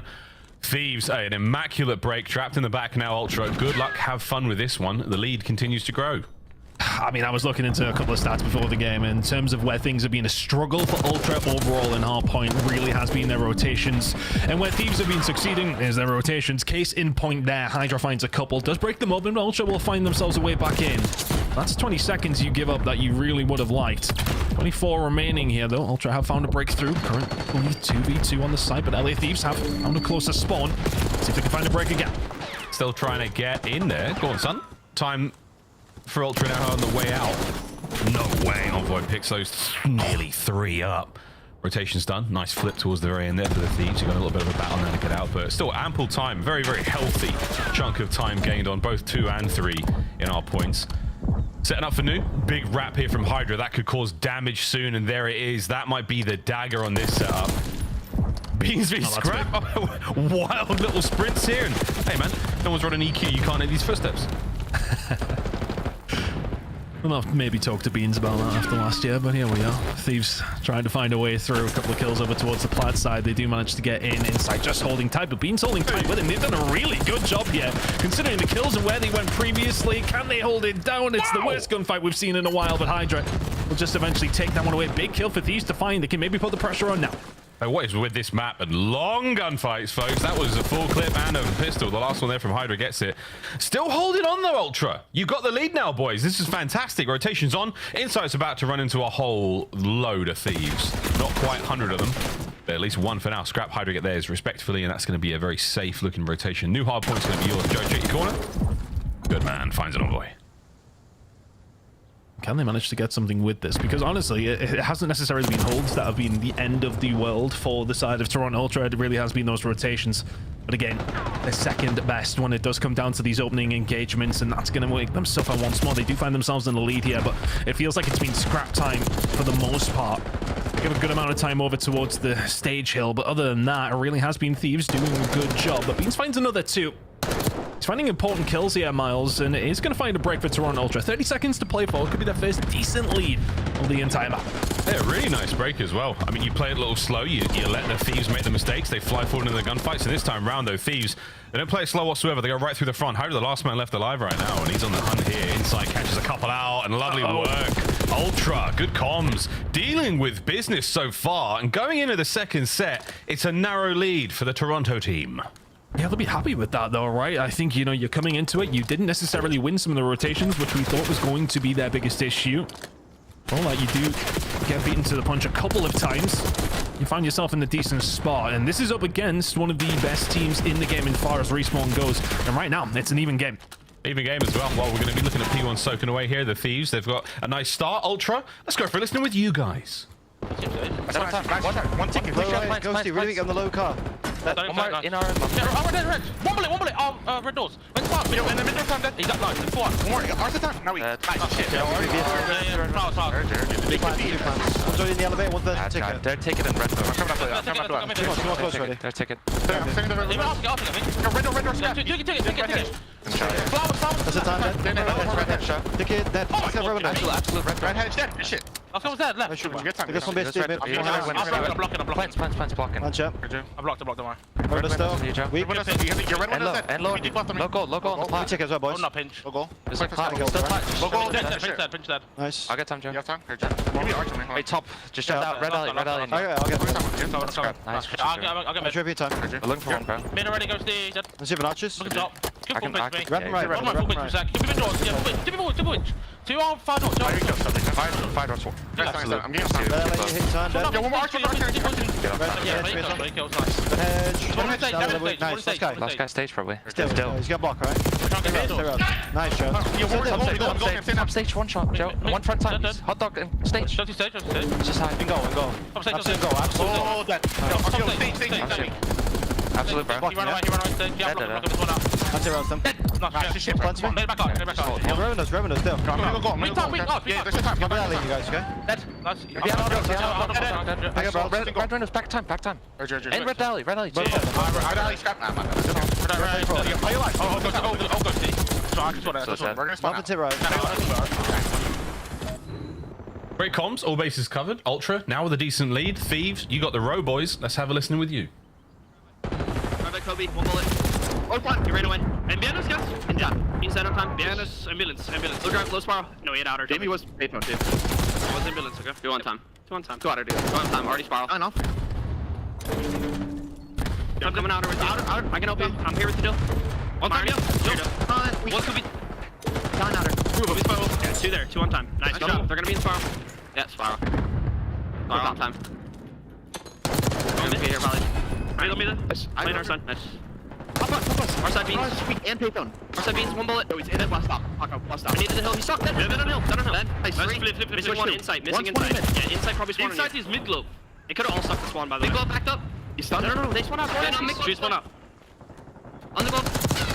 And dude, one shot dead. I got time. Hold on me. Hold Joe, half HP. Missing one. Yellow hedge. Yellow hedge. We're good. That's one dead. Nice. I spawned goalie. 2 goalie. Yeah, 2 spawn out old though. We have to play for him. Yeah, Joe dead. I have yellow edge, okay? Yo, yellow hedge. Beans. And you're missing one more. Goalie. Top time, guys. I think it's just one. Beans, 1 shot. Yeah, just one. Yellow edge, nice. Top time as well. Top time is 1 shot, absolute. Mid center side. Their side weak. Top time and then their side. In low. I don't see top time. One's camera though. John camera. I don't see top time still. He's still top time. Nice. One more looks on. Nice. Crossing. Yeah, crossing. Yellow hedge. Last one. I'll kill yellow hedge. Right hedge. Nice. 4, boys. Good job. Fucking hold on. P2. One's in P2. He's behind that dog. They could be going mid here. I've been. You ever cross already? I'm holding red hedge. Won't make me on time. Fine. Red hedge as well. I'm 1 shot. Their side. P2 Toby dead. Red hedge. Weak. One more beat. Camera red hedge. Crossing dead. Red hedge. Don't see him. He's still there already. Oh, new guys. Mid edge. We're on P2 too. One more mid. Yo, ticket. Who's got ticket? Red hedge. 1 shot. We gotta rotate, guys. I don't see red hedge. In red door. They don't time though. He's in ticket. Alright. Take your time with these skills. Good comeback. Mid ticket. Doing ticket. And what a hard point we have got. Time the second set. Thieves, slight lead.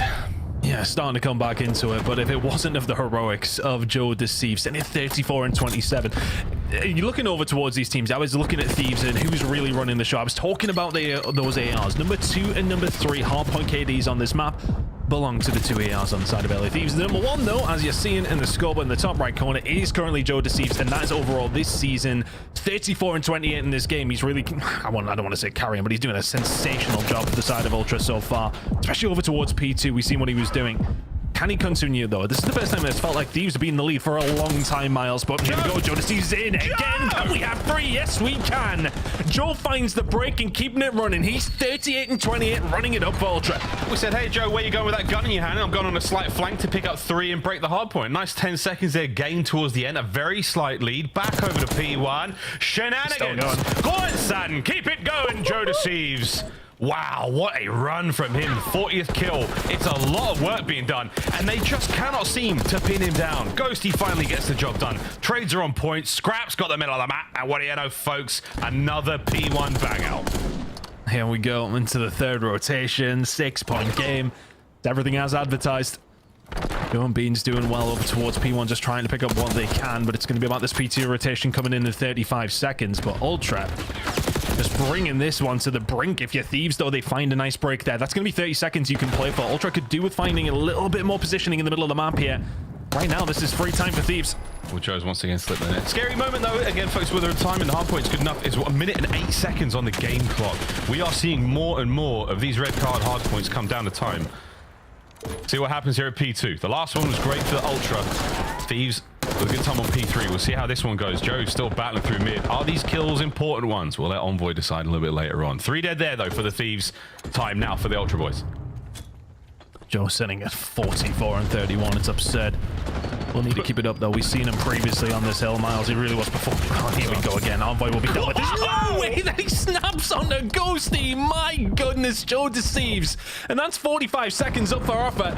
Toronto Ultra locking this one down. Thieves not where they want to be.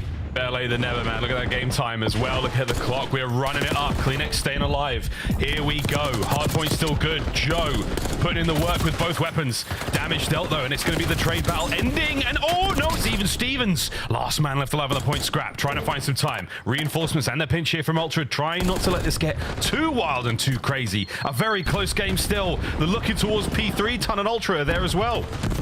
Yeah, they're going to be there. We said at the top of the Hardpoint, rotations is where this is going to be won. Those couple of gunfights, though, they're not the ones that you want to go the opposite way if you're a Toronto Ultra fan. Oh, and Hydra and Ghosty combining well. Beans will be dealt with. And all of a sudden, Kleenex is left all on his own over towards P3. Finds massive kill, though, and all of a sudden, Toronto do have numbers. And it's not a problem whatsoever. Here comes Joe. Ian Kleenex now through the stairwell. Kill number 1. Yeah, listen.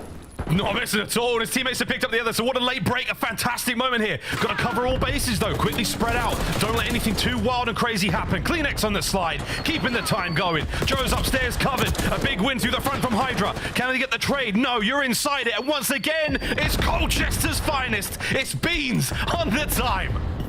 30 seconds to go. Toronto Ultra can still win it here. Thieves cannot. They need to think about the rotation as well, but they need to find a break. Ghosty and Envoy gonna make that happen. There's 3 in a row. Insight's the only one who can answer, and what a time to find a break for Thieves. If they hold down this time, we're dead even heading over towards people. Amazing Hardpoint to go to the end on as well. Wide open. A foot race is on. Thieves are making their way out of old towards the new, towards the final point. Envoy from up top now. A big set of kills from Hydra. Straight over the time. Beans from atop the stage. The spotlight on him. Finding a few more. Kleenex from down low wins another. But here comes Hydra. Wins the fight. That's the break.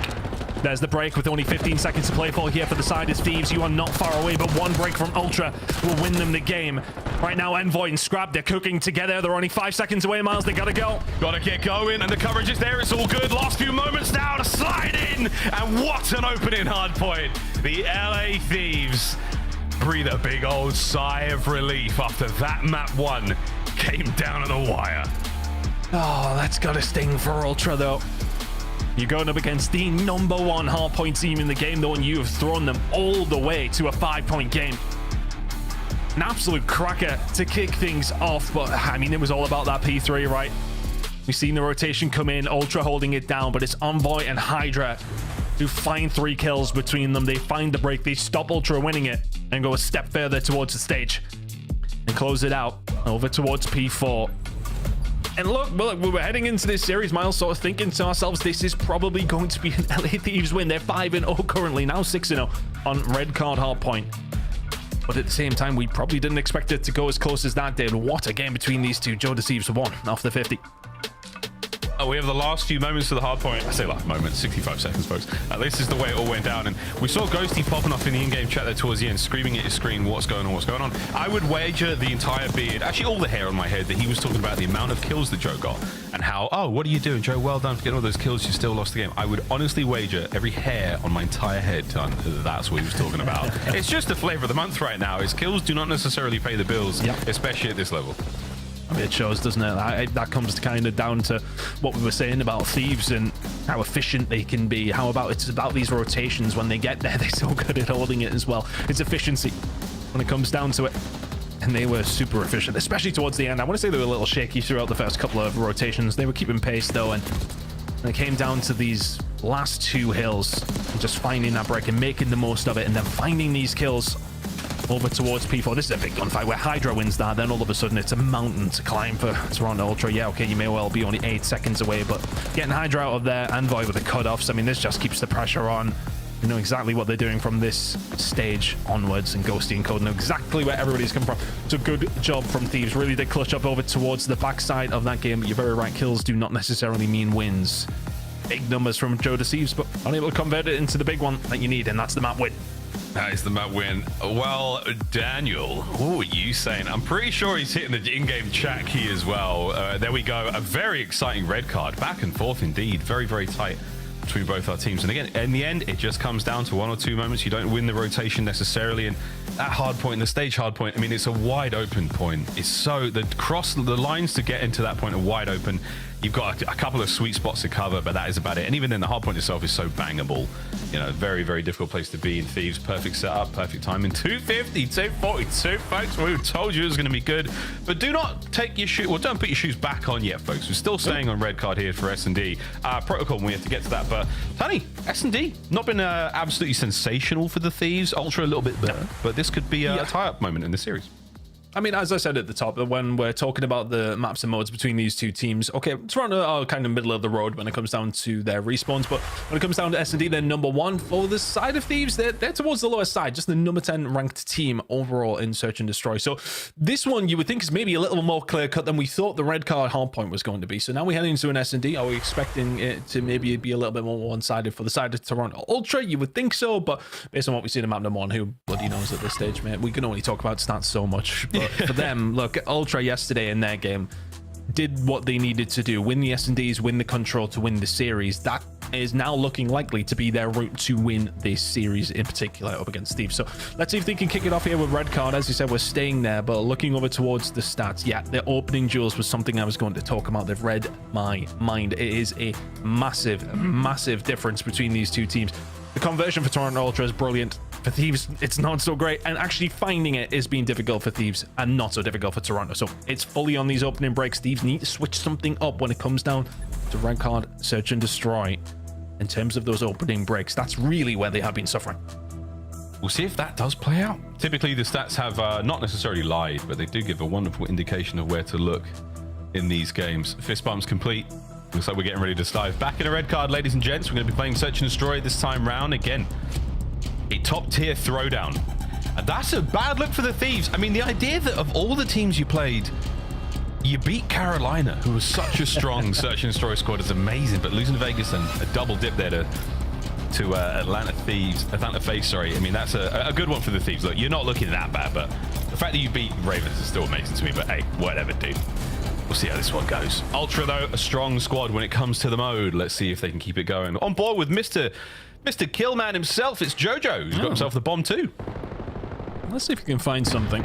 On the other side of things, as far as the kills department go, Hydra's really been struggling on this map in particular. So let's see if they've found something out for the Frenchman.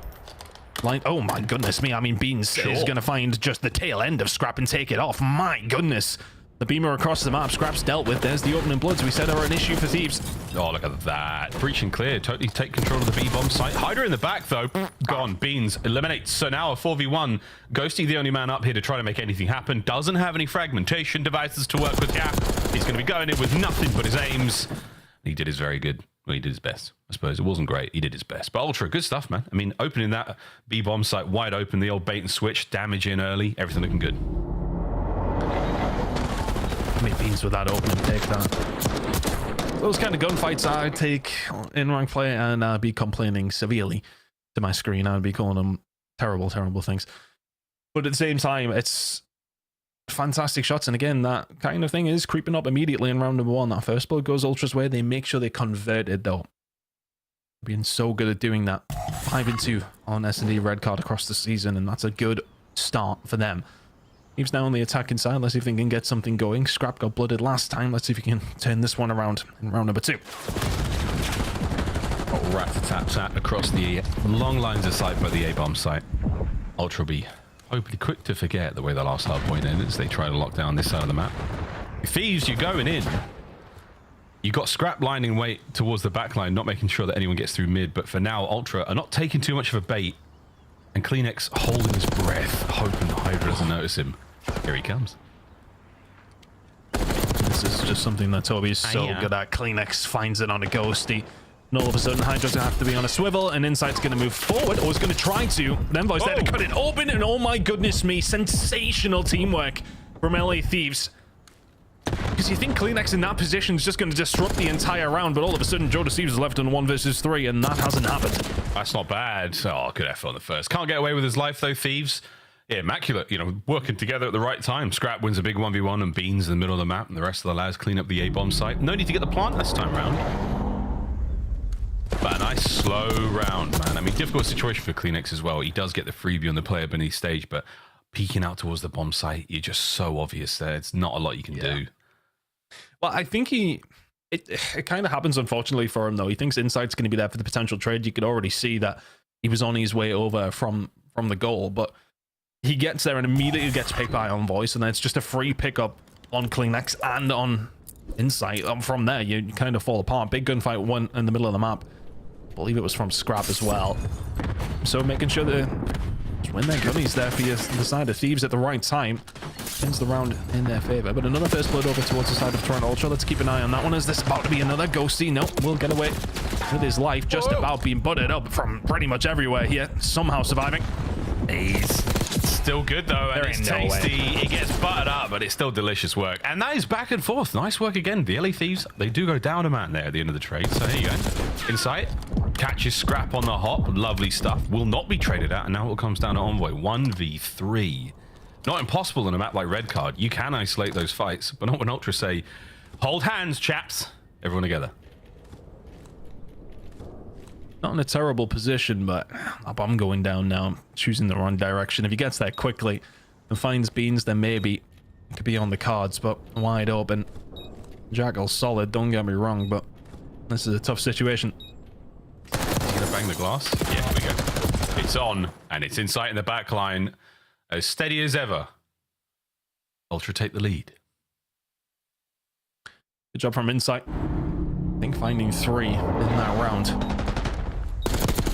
Just picking up the pieces here, but yeah, as soon as Ultra kind of have Ghosty isolated there, the fact that Ghosty gets out with a kill was, well, first of all, absurd, but a little bit concerning for Ultra, but they collapse down. Teammates in from Thieves on the way to help. They get gunned as well. Ultra making sure they do their job in the middle of the map. You win your gunfights, use those numbers, your advantage, and then all of a sudden the bomb is down. It's an impossible situation for Envoy. Kind of has been back and forth. These opening duels seem, I want to say, a little bit tentative. Nobody's really necessarily been over aggressive with them. I wonder if a change up in tactic for Thieves might work out, but they're only a round down. No need to make any rash decisions just yet. Decision made there not to put a trophy down as well. Good God. Takes the round into his own hands. Love that for the Thieves. Gives you a massive advantage now. Howdy. Hydra's on for 1 here, folks. Last man in sight. Give him the ace. Feed him. No, he runs out of bullets to the aims for the Thieves. A wicked round. Much more aggressive from the side of Thieves, and it works out for them. Hydra just pushes up, and I just don't think you're expecting him to be so in the open, so aggressive in that scenario. Wins the first, the second over towards the stage as well. And that just breaks the round open for the side of Thieves. No one's back from Toronto in that one. It just kind of shows you get the blood, you convert it, you win rounds. Like, that's how it works. That's how it works. Hydra finding, yeah, that's exactly how it works. That felt very Michael Owen of me. Not my regular reference, but here we are. 2 kills from Hydra, though, just sets it up so lovely. 2-2 now. That's one for the Brits. Hydra's 3 in a row, though. Hello, lads. Whoa, Hydra gets a little bit more than he wanted there. But we're lining up in tickets, and there's a lot of players on the inside here. B-bomb site now ready to go. Ultra with a snap decision and a wicked fast setup. They're in now. There's the plant. Post-plant shenanigans. Here we go. Hydra, though, gets involved. The Insight's pick on a Scrap helps. 1 man on the door, 1 man on the nade. 35 to go. Didn't find the pick with this. That's a big nade. It's going to disrupt them at least. Hydra through the door. The second one. Can he find it? Yes, he can. 1v2. Sending it. On the run. Insight's gone. Left, right. Which way's he gone? Hydra is juked in. Wow! What a play! The Phenom cracks a smile and defuses the bomb. We were worried about when he truly opens and when he levels up. And Hydra at 7-2. It's makings of magic from the Frenchman. Oh, Insight does everything right until the final moment. There's one person you don't want to give an inch because he will take a mile, and that is Hydra. It's just the shots come ringing through. Yeah. It's about to turn the corner. And their reactions are absolutely absurd from the Frenchman. 5 in a row. It's another round for Thieves. And they take it. My word, the lead as well. How on earth have they found themselves here? And well, the answer to that is Hydra. My goodness. Goodness gracious. Yeah, it's tough, man, when you make every right decision and yet still punished. That's a great nade. Beans should be gone. Oh, nice work. Staying alive. I'm always getting me frustrated. Like, I swear to God, he's one shot. I mean, anything, boys. Anything. Bomb down on the other side of the map. That has been dropped. Quick recovery. Over towards A. Good stuff, Ghosty. 3v3. Insight's in a position here to get involved quick, but not anymore. Here we go. 3v3 on the retake. Very fluid from Thieves to get themselves over here. Ultra. Yeah, pretty quickly as well, though. Opening break's going to be so important for either one of these two teams. Is it going to go Joe's way? Yes, it is. Envoy gets his pants pulled down. 2v2. 2v2, a big red hand across the back to one of these players. Ghosty dips out, slides away, can't get away with his life. Lovely work out of Scrap. And here we go, the 1v1. Scrappy, pistol in hand, and another massive round for the Thieves. And again, the clutches are coming through. Thieves making it work. But it's all about the rotation that they quickly get in. Over towards the bomb site. They get it down, and all of a sudden Ultra, not necessarily scrambling, but they have to make a move over rather quickly. And to be honest, the break from Joe is phenomenal. He actually managed to find a second in that round, but Scrappy with the 1 versus 2. And again, these clutches going the way of Thieves, and the rounds alongside them. 4-2 now. Looking good. And if they can take the Search and Destroy, this is a massive dent in the confidence of Toronto. The hard work is paying off, man. They've been in the lab. There's no doubt about it. Here we go, Thieves. 2 for the win. Ultra, you've had some great moments, and it just comes down to a gunfight. I'll see it play. Not a clue where it is, because we can't see it in Codcaster, sadly. Inside now, absolutely dealt with. Nice work on the trade. Joe unable to save his teammate. Forced away. Really good job. You presume that RC is coming in from Hydra. Found a little bit of pressure. They find insight irrelevant of how it did go down. Now Ultra left in a 3 versus 4, just trying to get a little bit of room towards this A side. Movement started coming through, but it's hard, isn't it? Like, Thieves are really dug in deep here. They'll probably try and find a gunfight to even get over towards the site. No, it's a freebie for Joe. He will get that. The Thieves know exactly what's going on still in this 4 versus 3. He's the front man, though. He's got to try to find a kill on his own. There's no cover. No one here to help him. Kleenex gets there a little late, and he's going to be able to get 1. Another kill certainly helps. You're sending in Beans to try to disrupt the defenders, but I'm not sure if it's going to matter. A win here, if you can get it, Kleenex. Anyone there on the push? Big flank now from the Thieves. Trying to catch at least 1 kill out, and it's not going to happen. Oh, wow. They pin him in on the site, and a decisive round after some indecisive play from Toronto gives LA Thieves map point. Scrap's bobbing and weaving in the cam right now. I wonder if he's watching the boxing last night. Dipping and diving. They're such passionate in between round moments, whether it's the comms or whether it's just gassing each other, whatever it may be. Thieves, this is that confidence, man. This is the feel, the flow of the team. They're feeling great. Vibes, etc. An all-time high. Morale sky high now as they keep rolling. 1 more round, boys. It's been sensational work from Thieves. The last 3 rounds have been brilliant. It's working so well together. You can see the patience is needed when it's necessary. You can see the aggression is unwavering from Hydra, and it's just causing so many problems towards the side of Toronto Ultra. Well, back on down this time, though. Ultra taking notice and, well, complete control of the A site. And in turn, LA Thieves have walked through the very open door over towards the B site now and have this under lock and key. They don't have the bomb here, though, but Ultra are probably going to try and go for a retake. Are Thieves actually going to commit towards this? They could choose to maybe turn around again. Not full commit comes through. They have control. And they'll be going for this bomb plant. Yeah, you should get the plant down. You've also managed to exhaust quite a lot of the tacticals there of the Ultra boys. Yeah. Here's the plant.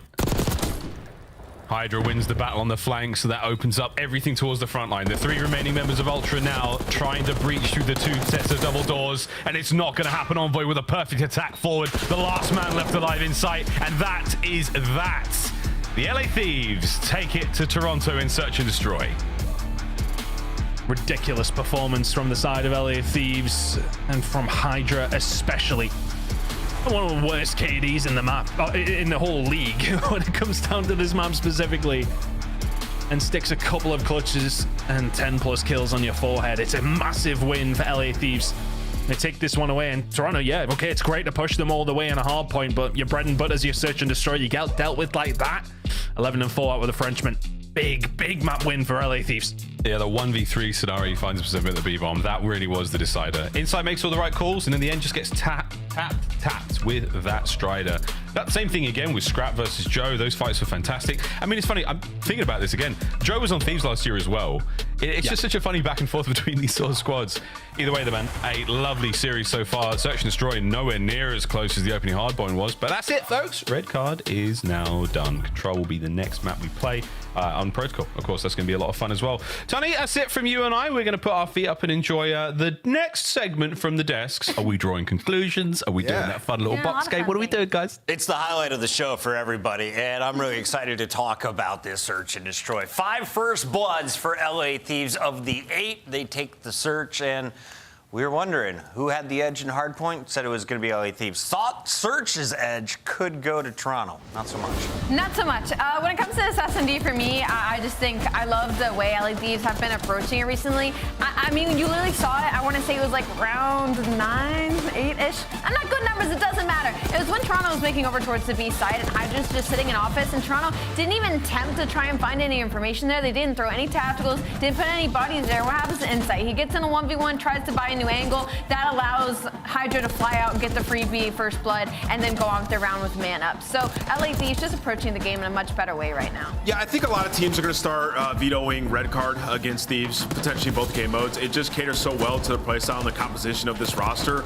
Envoy and Hydra just finding so much success playing together. And also, when it got down to the 1v1s, just Hydra disrespectfully challenged Insight. We saw Scrap in the 1v2, huge kills right here. You're seeing it on your screen. So obviously these rounds go the way of Ultra. It's maybe a different result, but regardless of the fact, this map plays so well for this roster. Is the Strider really that good? It is.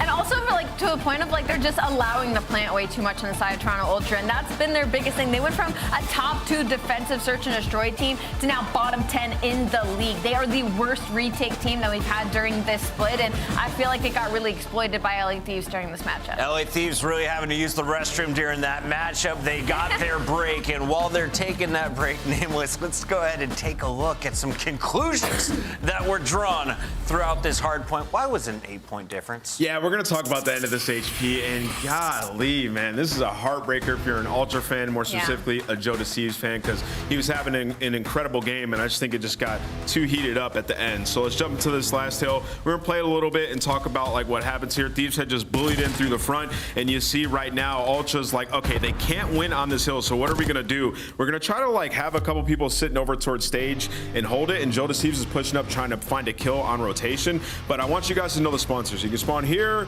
here, and here on this hill, right? So these are the typical spawns that you're going to get, and this is going to be important for what happens next. So you see Joe Deceives pushes up. He's going to die here. Probably shouldn't be in this position to begin with because they can't win on this hill, right? So now Thieves are like, all right, we're going to push over towards new. We're going to try to bully our way through front. Joe Deceives spawns in the back, and the reason he spawns back there, right, is because people are actively fighting over stage, right? So nobody's going to get the stage spawns at this point in time. This is high-level stuff, but to beat a team like Thieves or FaZe, you have to know this. Joe Deceives has to understand that there's a potential parallel spawn there. You see Scrap spawns next to him, and Scrap peeks over and sees it, right? And if Joe Deceives is aware of this, he knows the old time is still going and there's a parallel, he can maybe get that kill and give his team a chance to push this at the end and re-break and win this game, right? But he's unaware. Scrap shoots him in the back, finds the second on Insight, and what would have been a 2v1 in the hill for Ultra ends up being full control for Thieves. So just in the final moments of this, the spawns can get a little bit wonky, but they make sense. If Joe Deceives picks up on it, they might win. That's a great detail, Ant. But also at 186 to 186, Joe Deceives had 42 kills. Absolutely. He finishes with 49. The rest of the team's got to help him finish that job. All right, let's take a look at what we got coming next. It really is. We've got Protocol Control. Is this a 3-0? It might be. That's talking 5-0 on the side of LA Thieves. Tony, Toronto. It's time to hear your voice some more. I'm ready for it. Oh, thank you. You excited? I'm glad you're excited for it, Chris. I'm excited to see how this one goes, actually, because I'm kind of leaning towards what Ali said there. The records really do speak for themselves here, but it's not a terrible map for the side of Toronto. You're just going up against LA Thieves. That's the problem here, Miles. That is the problem. I always think it's weird how much the Chris's like each other. I think it's weird. Not. There's a lot of Chris action here. No, this should be a good one. I do worry though. I mean, stats aside, I think maybe you had the sort of the back or the soul broken of you there by the Thieves. Ultra took a couple of mean rounds, and there's been a little bit of in-game chat. How much of this is now just purely mental? I mean, the Thieves trash talking. Absolutely walking it in the game as well. At what point do you have to dig as deep as you possibly can right now for Ultra to pull it out on a map that Thieves already look good on? I mean, it's stacked way against you right now. So a fantastic test for Ultra. Yeah, it's a massive test. I think, you know, we did talk about maps 4 and 5 kind of briefly though, and I don't want to say they lie in the favor of Toronto Ultra, but they definitely look better than the first 2 maps did as far as, well, stats go at least anyway. But have we kind of thrown that out the window after that map to win for the side of Thieves? Potentially. It's a hard one to call, but if they do win this Control, there very much is still some hope. But doing that up against the side of Thieves is going to be a difficult one to do. Looking over towards map 3, which is going to be Protocol.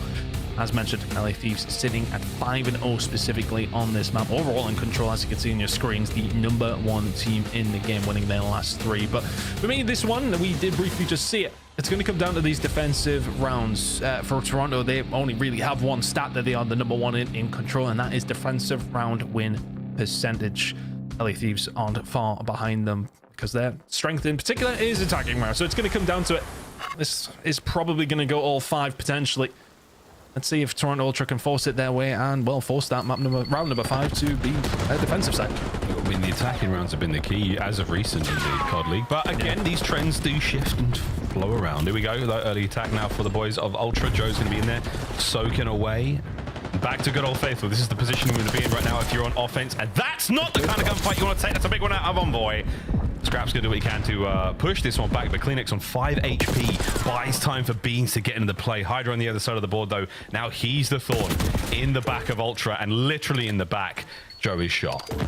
I mean, just you do not want that of any player of any team is probably Hydra, right? It's just such an awkward position to try and get out of from now for the side of Ultra, but you got to dot your I's, cross your T's, get them dealt with, and then make you move from there. Uh-oh.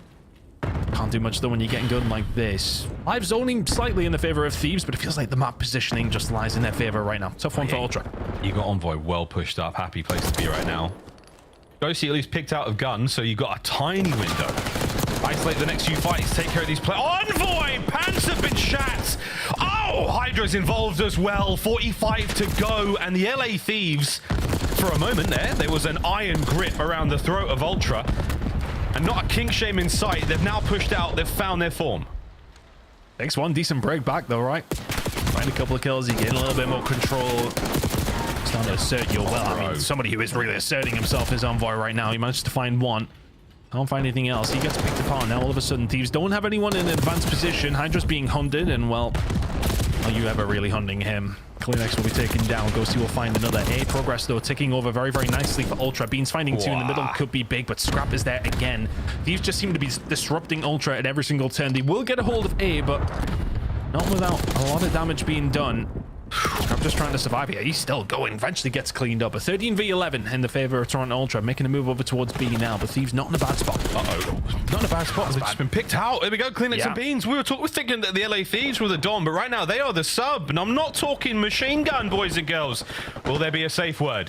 8 to 12. Ultra can't get away with their lives. Envoy, good tags. He's having a fantastic map in pure gunny sense. His teammate Hydra, though, on the other side, finding a couple of kills. Pressure now back over to Ultra as the Thieves are stabilized for a second. Big kill from Joe because, to be honest, I really like the play out of Envoy. Finds a couple of shots in over towards the site, then backs on up. Well, he's going to be a thorn in the side, but Joe Thieves will find a big fight. These next couple are very important, though. Scrap, though. And then one onto Joe, looking for another on the inside. Can't find it against his former teammate. Envoy is there to pick it up at 7v4 now in lives. LA Thieves have to be perfect. Benjamin Beans, 3 down. The last man up is going to be pushing it from spawn. There's the read. And this should be the round. And again, the attacking rounds seem to be the way it goes. But Envoy, doesn't give them the segments. You get the round win. You do not get it all. Well, great fun start to this map. Yep, really good job from Ultra. And to be honest, it was a weird one because you just seen the lives ticking down for Thieves, but they always felt like they were the ones in advanced positions. They were the ones that finding those important kills, if you like. But Toronto just chipping away.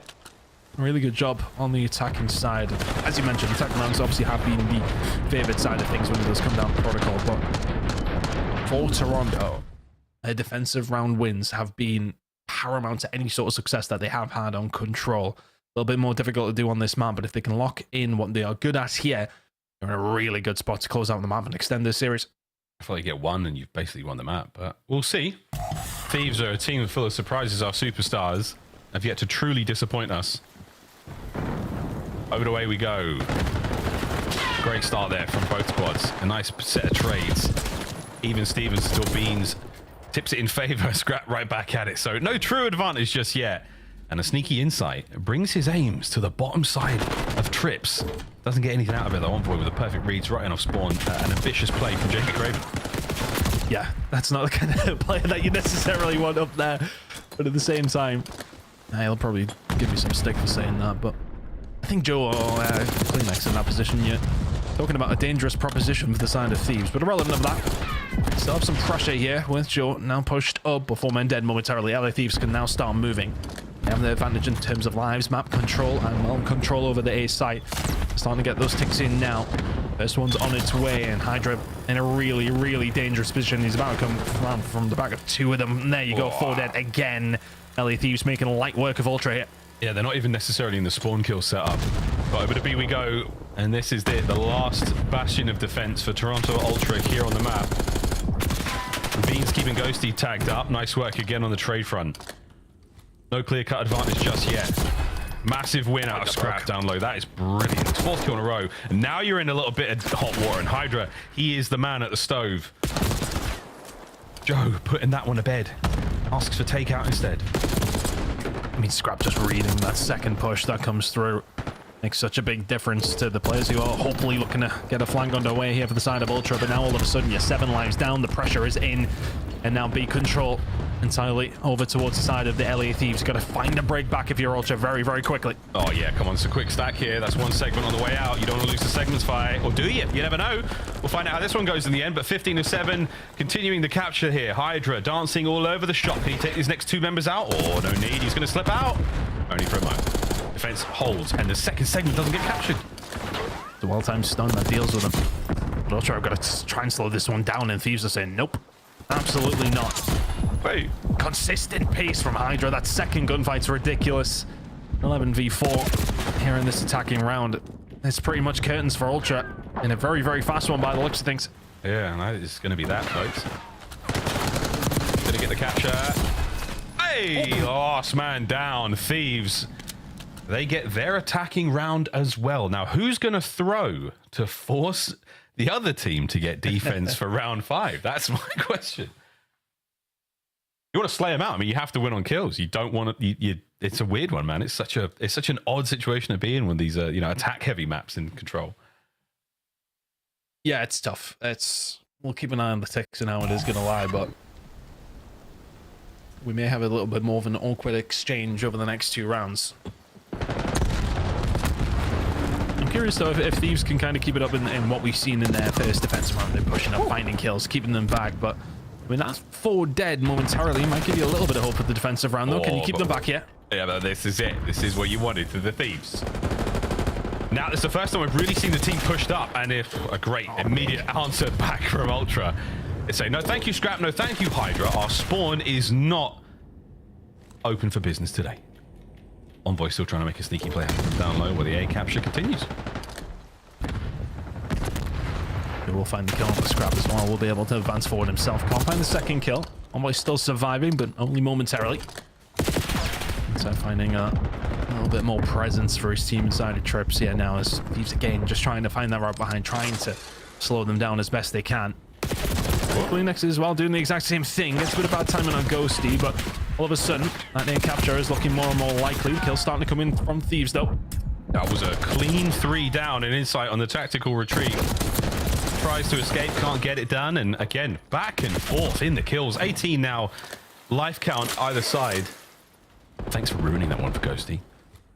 1 minute to play though, Ton, and again, it is an aggressive round out of the Thieves. They've pushed the defense as far as it can go. They managed to find anything here. Ultra, this is do or die really in this series. You lose this one, you could be in a lot of trouble based on what we see in the previous attacking round for the side of LA Thieves. Scrap onto Beans, 18 seconds here, Miles. They gotta go. They're in. Kills on a Hydra though, and the last man left alive in the point is going to be Insight, and there's reinforcements in the form of Beans. Beans are going to matter because everyone's here. No, ladies and gentlemen, it's done. And that's going to be around over towards the new hard point. They're going to get out spawn. Envoy finds himself at 2. The Bezo's got Hydra in it, and that is going to be that, folks. LA Thieves take the lead in Control. Oh, that is just a massive, massive round for them to find as well. There you go.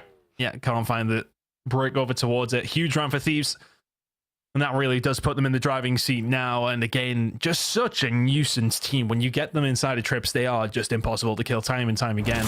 I mean, we see them from the get-go. It was already a bad start for the side of Ultra. They put into the spawn trap almost immediately. Don't really find a great deal out of it if you're Thieves, but it doesn't matter. You've already forced them back there. You've already got that map control. Insight finds 2 to break it back. You've then got to find more to just even get out. And it's all smiles on the side of Thieves. Looking good here in this series and in the Control. Somebody said something hilarious. Just hilarious for the LA Thieves there. Not a smile in sight for Toronto Ultra. Strictly business, lads. Good news, though. You do have a defensive round, so the likelihood of that round 5 is very, very high. Ghosty, though, has turned his round way upside down with that 8 spree. 14 and 13 for the young man. And here we go. Fighting his way forward. Beautiful shots are all in. We're still looking towards the zone. Gotta make sure that you get your job done here, though. Ghosty all alone momentarily. He's an Insight combining well, though. They managed to find the kills. Hydra answers back with one of his own. He's keeping some presence inside of trips, and there you go. The rest of the reinforcements are already here. The sights are very much on it. Hydra on his way. Let's see what he can get going. Not a whole lot. Oh, scrap. You didn't see the player to his left, though. That's going to be something he deals with a bit later on, but less than a minute to Røkkr here. Not a tremendous amount of work being done. There we go, scrap. Off the top side of Granny's right into the zone, but Beans out of spawn, keeping things going. Ghosty now fills the gap immediately. What a snap onto Kleenex. Not enough for the kill, but you'd love to see the efforts here. Envoy, about to cut our teams in half now as he makes his way back over towards A. Yeah, just watch the minimap here and which way the teams are going to be looking, which way they're going to put their pressure in. Where do you stick your eggs? Which basket do they go in? And it was very much for Toronto Ultra move forward and just try and keep the players that are coming in off the respawn away. Envoy doing the same thing on the other side of the map, though. It's a bit of a game of chess here. He's going to be able to find the momentum, if you like. That's a big win from Joe to Thieves, and then all of a sudden Thieves now really in a bad spot. Yeah, Joe had the momentum on the slide. Kleenex, though, with a nice previous zone of 5, makes him 24-24 in the KD department, and we push forward. And again, folks, the makings of a final round, it was always going to be there. The Thieves not necessarily going for it. They don't want to get any more segments. It's going to come down to kills. Oh, we're just going to go straight for the win. Why not? The opportunity is still here. The game is far from over. I'd take it all back. Maybe 2.3. That's the thing. I mean, Ultra have to stop them and they lose the game, don't they? That's the thing. They have to put the pressure in. They don't get the second take. Yeah, I mean, still that 0.5. 0.5. They need to keep a hold of it. This. And there's still plenty of lives left if this didn't go. But final round. And man, again, it's been a very, very attack heavy. I don't know. I'm just trying to gauge the body language. Where do we feel about this one, Ultra? You do not want to go down here. This is a 3-0 on the series. Fight to get that next map. It's Skyline for the Hardpoint. It's going to be great fun to watch. I mean, there you go. I mean, it's 2 attacking rounds, then 2 defensive rounds. Of course, you know, the team's kind of playing that game, if you like, of where you want to go for round number 5. Let's see who's going to get the attacking sign. If they're actually going to make the most of it here, though. I mean, Toronto Ultra, they were only in round number 3. They were trying for it, and they're going to get the opportunity to do it in round number 5. LA Thieves on the defensive side. Again, we're going to see that first defensive win if the Thieves want the 3-0, but here we go. Opening exchanges, not the most sort of violent openers we've seen so far in the map. They're a lot more calm, and that's because Ultra decided to go for the B hit, and that is a nice change. A wonderful late game adaptation right now from the Toronto squad. A couple of sweet kills, and Kleenex can't get the last man. The B zone still in contest, though. Ultra dancing for it. Oh my word, I mean, Ultra managed to find so much map control. Thieves have answered back really well. The damage is being done. Now all of a sudden there's an open door over towards the A side. Beans locks it in there, but Envoy Scrap all combining well. These are big kills for the side of the LA Thieves. That's a momentary 4 dead. And it's a great collapse on the A zone as well. They're not going to let anyone get away with that. Oh boy, pick a corner, any corner. Kleenex spots him out. Trying to keep this position open. And that is it. Magnificent win for Dead. Here we go, Thieves. Dive on in. Let's see if they can do what they didn't manage to in their previous defensive rounds. They put them in this position, but they didn't punish them. But this time, oh dear.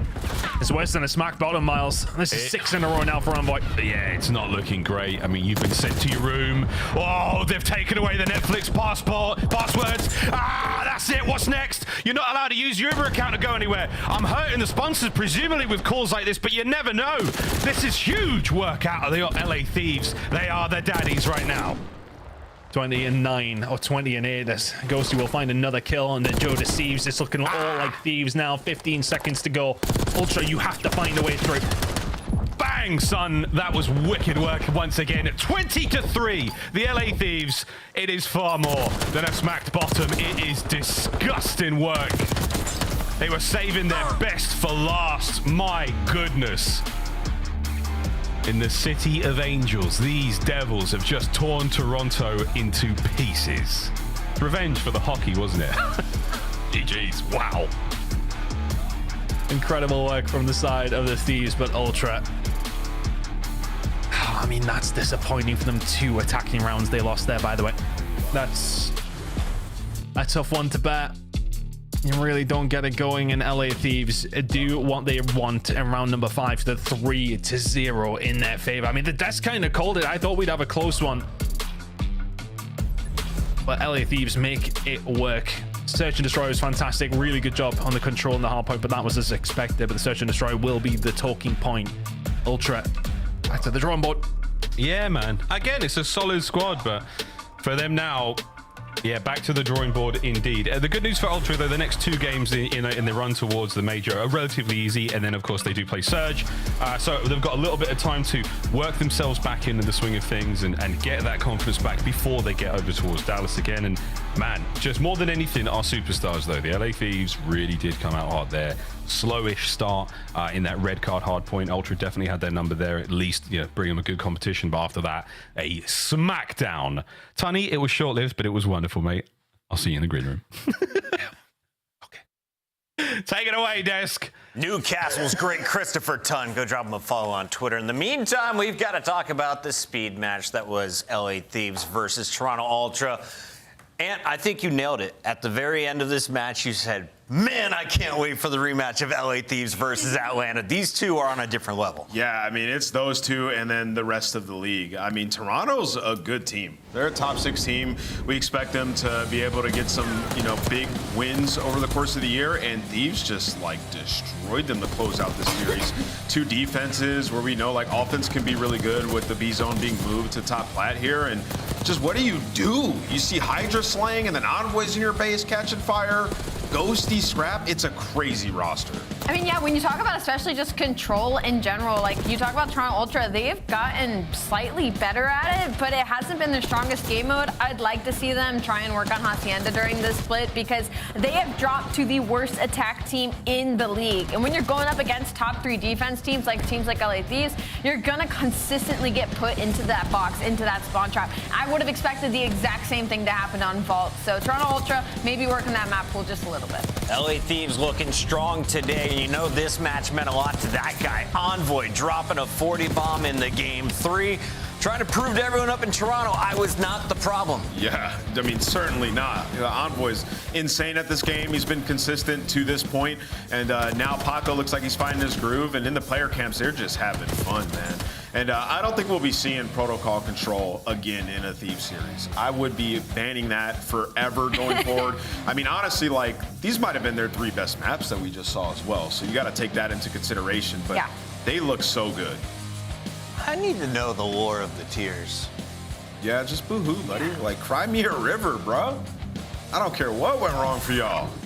Joining us live. That's what I'll be saying. It's the one and only confident That's legend. just me. Scrap, true or false? In the 1v1 between Insight and Hydra, you told him to chow. I told him to chow? I mean, hey, it's Paco. That guy's got the green light at all times, so I don't got to tell him anything. What was it like playing your old team today? You know, it's different, definitely different, but it's kind of cool to see, you know, what team I came from, how they like to play the game, and then how like my team likes to play the game now. So it's definitely different, but it was definitely a fun match.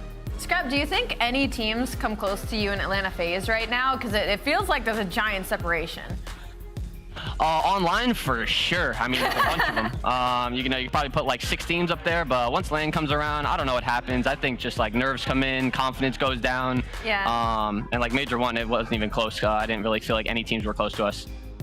Scrap, you guys are absolutely rolling right now. I think you guys look better than you did even at the major, which was. How's that search, eh? Which was how's that search? That search was phenomenal. Dude, you guys look great there. Come on now. But Ernie, I gotta say, it's a lot of red card, bro. So like, are you guys widening your bag? How are you getting better at search and destroy? What have you guys been doing to improve there? Yeah. You know, obviously Scrim and S&D a bunch. Honestly, they picked the red card right there. We were expected to play other maps, but they picked it. So, you know, if you're gonna give it to us, we'll play our map. You know, like that shit. Come on now. We always say it. But, you know, we're just getting better. We always say it on the desk, like teams testing their map pool and stuff. Is that gonna be the primary focus for you guys the rest of the stage? Yeah, I would say definitely like trying maps out, but I think that honestly we have a really good grasp on the maps right now. Like pretty much every map, I feel like we can play. But I just think trying to get as confident as we can on each map. Let's get it. You guys have a first round bye in the bracket next week. You have Minnesota or New York. What are we thinking? Okay. Damn, that might be actually a good match. You know, I actually think it's gonna go in. Minnesota's playing good. Cloud9 looks like they're you know, coming around. So we'll see. I think it'll be a good match either way. All right, thanks, Ernie. Appreciate you. Thanks, guys. Have a good one. That's Scrap, and that is a final 3-0 on another speedy day. But first, we have your Scuff play of the game. We go back to map 1. It was a difference of 8 seconds. How did the Thieves win it? Well, Ant drew it up. Now you get to witness it from the players' perspectives. Yeah, just a flurry of aggression. I mean, they just broke in immediately. Toronto kind of gave it to them, but then they couldn't win on this hill. So just the urgency, like, all right, we got to fly forward, but like in the moment, still knowing the chaos that can ensue. Like Scrap being aware of the parallel at the end there is just awesome to see.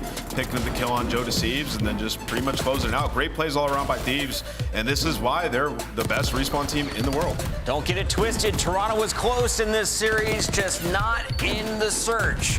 Game 1 and Game 3, very tight. My favorite thing about that clip is that Ghosty picks up a sub and he's like, Hydra, I'm gonna run front for you, okay? I'm gonna left stick forward. I need you to clean up this kill. Hydra comes out in the end, and Paco. It feels like he was kind of moving during this series too. I feel like I haven't seen Hydra that comfortable on a map in a minute. Yeah, the search he got going for sure. Yeah. And they got vibes over there, man. They got a good culture in the LA Thieves camp.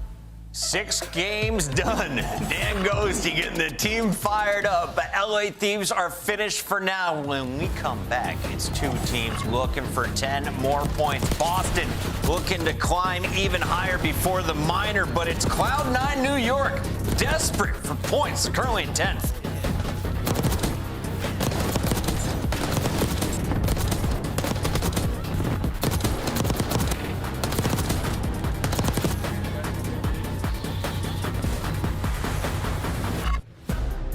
Upgrade your game with the Scuff, the official controller of the Call of Duty League.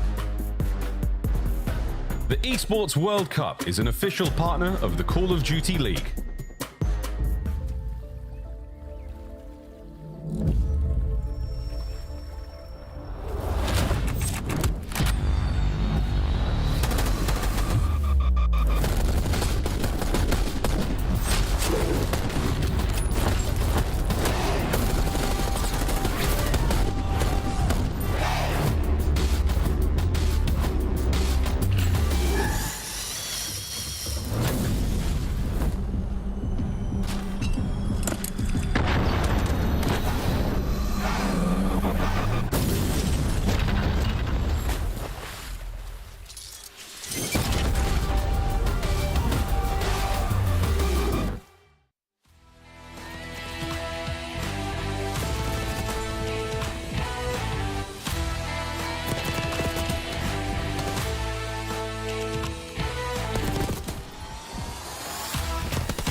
2025 Cloud9 New York Team Pack is available right now. Each pack includes home and away operators, as well as this kitty weapon charm to keep you company while the competition gets smoked. Next time you boot up, suit up at the in-game shop.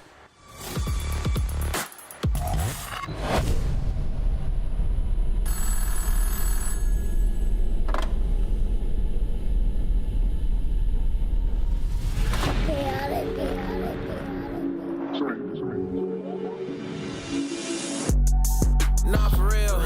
They be talking tough, but they won't get up in that field. ARPs and 223s get hit up in your grill. Iron on me like I'm Tony, like an orange eye pill. Come and get your shorty, cause she tryna cop a feel. She know look chaotic, keep it hot before the deal. And you steady talking out your neck, it's never real. So I say not for real. So I say not for real. Not for real. Yeah.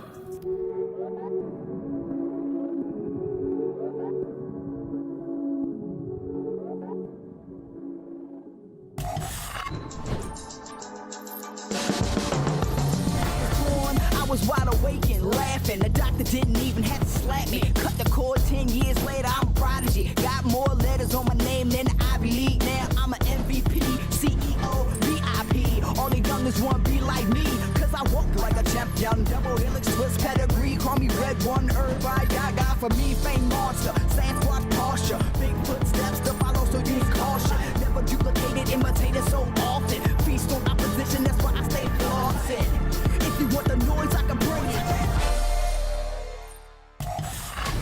Unleash the breach. The team is ready to take on Cloud9 New York, and both squads are sporting 2-1 records so far in Major 2.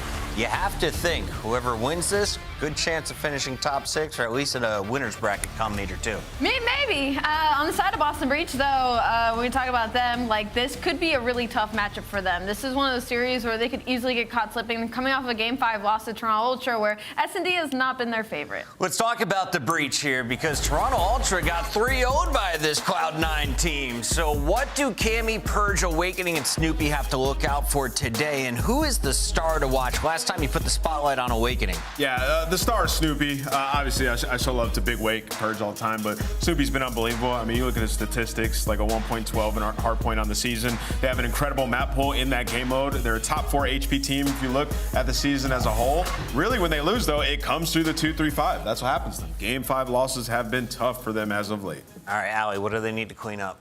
For Boston Breach, they need to focus First Bloods when it comes to this specific matchup because their S&D has been failing. Okay. And they also need to take a look and go back to their old ways when it comes to the attack because they've dropped down severely. Cloud9 could use a 3-1 record. Let's see the roster. And talking to Sib, he said at the start of the season, it was blurry. Now the roles have been defined. They showed us this against Toronto, but then against Vancouver, it was a bit of a sloppy series towards the end. Do you expect them to be a little bit cleaner today, Nameless? I mean, they played Vancouver the closest we've seen of anybody so far, right? And for them, yeah, I mean, you got a 3-0 versus Toronto, 3-0 versus Vegas. Sib, a huge step up. If you're going to criticize him so hard from stage 1, you got to show him his love now. Leading the team in damage at 3.4K, a hard point with almost a 1.2. He has been him since the change that he mentioned in the interview. Having attached, play more objective-minded, play in and around the hill, and allow me to go out and play aggressive and push out those cuts with my SMG. Him and Mac have been unbelievable this stage, and that's a recipe towards hardpoint success. In the last matchup, Sib dropped a 1.23.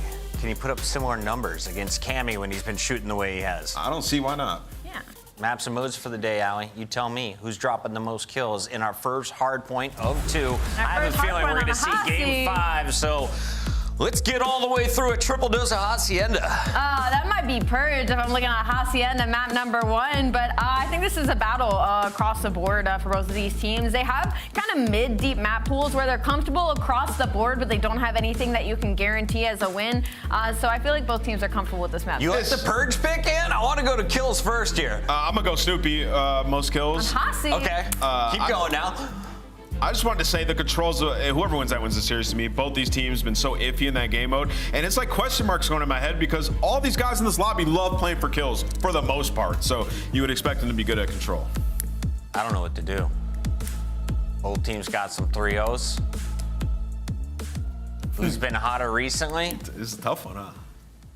I'm going with Sib Swagger. His interview sold me. You I'm going beat me so bad. Cloud9 to start the day. Yes, I want to beat you so bad that I went first. Go ahead. I said you want to be me so bad. Be you. I'm on Cloud9 New York as well. Cloud9 New York. B, not beat. Last time was 2-3-5 Cloud9. It ain't happening again. Purge is going to spawn in, search and destroy. Boston, get it done. Don't let me down, bro. He's going Boston back to They've back. let you down a few times They've now. never let him down twice in a row. Them and Optic have been selling like my picks. I feel like they kind of have. Are you worried at all, though? Like, as soon as you said that, what were you most nervous about? Just the search and destroy, honestly. Yeah, search and destroy. I mean, like, Purge was kind of getting ISO'd and picked a lot, so the search is definitely a worry point for them. And the last time they played, Cammy got obliterated. Like, he had, like, the worst series he had in the entire year. But he has bounced back lately, and I think he can be the X factor and the difference in this matchup. Ali, we have a few players to dial in on. Let's go ahead and showcase some footage of the stars in this matchup. Your players to watch in this series. Are you going Attach? Are you going Sib? Are we feeling some Mac? No, actually, my players to watch is Awakening. I don't know why. I just feel like the impact of Giga hasn't been the same it has in the past, and I feel like that's why I'm also hesitant when I am going like for a Boston Breach pick in some of these series, because I just feel like the impact hasn't been there. So I'm still kind of waiting for us to get the true form of Giga Wake again. Match is ready, so are we. Let's jump into it right now. We got Shift and Study. Go ahead, Al. Questioning Giga. Yeah, this is going to be, I think Miles actually says before he left, off his cast, was like, this very well may be the best series of the weekend. I think just based on the experience we've seen from both these two teams, not just on the weekend, but throughout the Major 2 qualifiers, I think we're in for a good one, Jay. Oh, yeah, we definitely are for a good one. This is those squads that are around that middle pack area. We don't really know if they're going to be 5th or in that 7th spot. They can just square up with each other every single time. So without question, in my opinion, this is going to be the best matchup that we have on the day. We're most likely going to load at least 4 maps because the last 2 series, quick 3-0s. Yeah, it definitely could be that way. I mean, again, it's just kind of hard to fish, especially when we're looking at the map series layout. The 3 Haciendas, I won't say are a tremendous surprise, although I think the only one that I look at in the mix of the 3 would be the Hacienda Control being part of the picture here.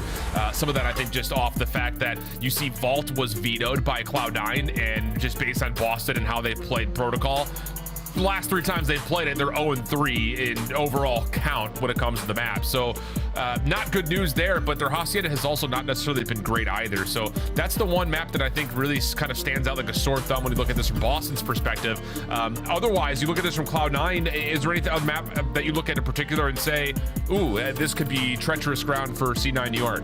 No, I think you hit it right on the head. I think the Control is going to be the most important map of this series because you have one team who's basically struggling every single map for Control in Boston, and then on the opposite side for Cloud9, they don't want to play Vault. So they know that a majority of teams are not going to allow them to play their preferred map in Protocol, so you have to add another one to the mix. So they're going to get a couple more reps on Hasi.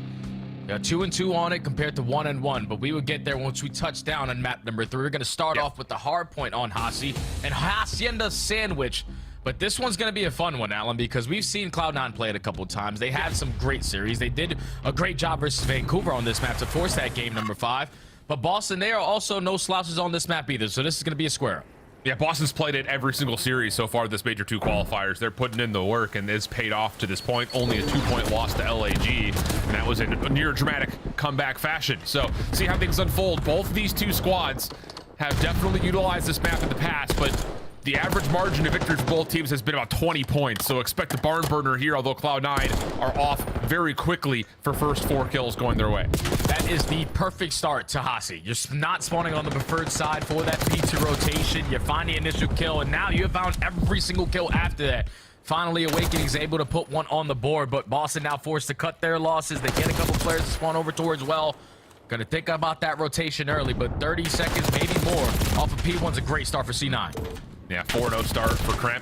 Sib trying to sneak into P2, but he has been figured out, so it'll have to just be the remaining about 5 or 6 seconds that Cloud9 will have to resort to on P1. Now looking for their break over to P2. Good opener from Snoopy. Gets a read that the hit is largely on the way through well. Follow from Awakening is good, and Cloud9 are still trying to find some sort of influence, whether it be on the spawns or the hardpoint. Neither's going well so far. Yeah, because those close spawns are still coming in for Boston. So they're able to reinforce their way right through driveway. 2-for-1 trade, 3-for-2 trade. Last player standing is going to be Kremp. He miraculously is able to catch a double. And he gives now his teammates opportunity to flood their way through the front door. Not the situation you want to be if you're Boston. You thought this was going to be a full hole. Patch off the pinch. That'll work out nicely with Sim to really congest the last bit of this hit from Boston. Split spawn situation still coming through for the breach, though. Cammy has not been figured out on this long route, but he's got to get here quickly as Sim is cleaning things up from the front. And there's Cammy finally into the picture. That'll be good for the scrap time, but all things told, a very successful hardpoint for Cloud9. Now you only have one player off the rotation, so what can Attach get done? He already was able to sneak by Awakening. Not able to spot him on the cross in towards 10. That's freebie number 1. Still going to get those close ones in towards the back, but Cloud9 now winning a rotation over towards New. Just want to make sure they're dominating over towards top side. Want to make sure you put players in towards top plat and try to secure these spawns. Now with Sim spawning towards the backside, you know, all the pressures from the front. Yep, and that will work out for Boston. Snoopy trying to follow up to hold on to the high ground towards office, not going to work. So now Cloud9 get the setup on their break attempt. 30 seconds to fight. Awakening backside 10. Good first. More still on the way. Tough gun fight here as Sib and Attach will combine for a little 2v3 between them. Again, this has just been so smooth from Cloud9 late on the rotation, but they get their setup, they get their break, and now we're fighting for the last 15. And this is a big 15 at that, because you still have Boston committing very hard to try to find this last remaining junk time. And if you're Cloud9, you're already thinking about that rotation. Awakening, able to catch a double for that final 10. Kremp is going to die in a very crucial position because now there's Boston players all around him. Yeah, absolutely the case. Attach, nice double, create some space between him and Snoopy. Oh, ring around the Rosie. A couple of shots come through. Attach almost able to get the collide onto Awakening, who turns that into a double of his own. Mac trying to follow up with Kremp, and they will re-break the hard point quickly for Cloud9. And now they're able to stabilize. Clean forward dead. You know where your teammates just spawn over towards Bo. Everyone starts to turn around. You can lock them in towards the backside of Lambo and blow this game wide open. You do have a water route, though, on the cards here for Purge. Seems like Cloud9 are not going to be aware of it. Purge is the playmaker. Yep, and he's going to be able to find the opener. Now in for the contest. Back and forth pitch, sharp to kill feed. Snoopy last one up, but Sim has the final word again. It has been a great beginning here for Sim. You've talked to him a lot about how he's kind of found his spark and what that has really allowed this Cloud9 team to do. They look like a brand new squad here in Major 2 quals. Yeah, they're in sync, man. They have figured out their recipe for success, and that's just having Attach obviously play more of the objective role. Everyone has to fill it at certain points. But you're just allowing your slayers to slay. Mac is able to line up 3 in a row. Control spawns on the backside. And this score just continues to get worse. The thing is about Boston, though, with their hardpoint game, I know they're sitting top 4 overall, but a majority of their success is usually coming through breaking. You can't break versus some of these teams, and it's already shown. Yeah, and you've got a really menacing stat line for Purge. Just 3 and 15. Can't get anything going. Mac, long spree, finally put to rest, but they are absolutely cooking. Purge trying to follow up, but it is a massive lead for Cloud9 as we jump to a New York. Listen in. Purge is us, guys. They're open. They're close. He's close. Give me Purge. I'm pushing the back going through. He's in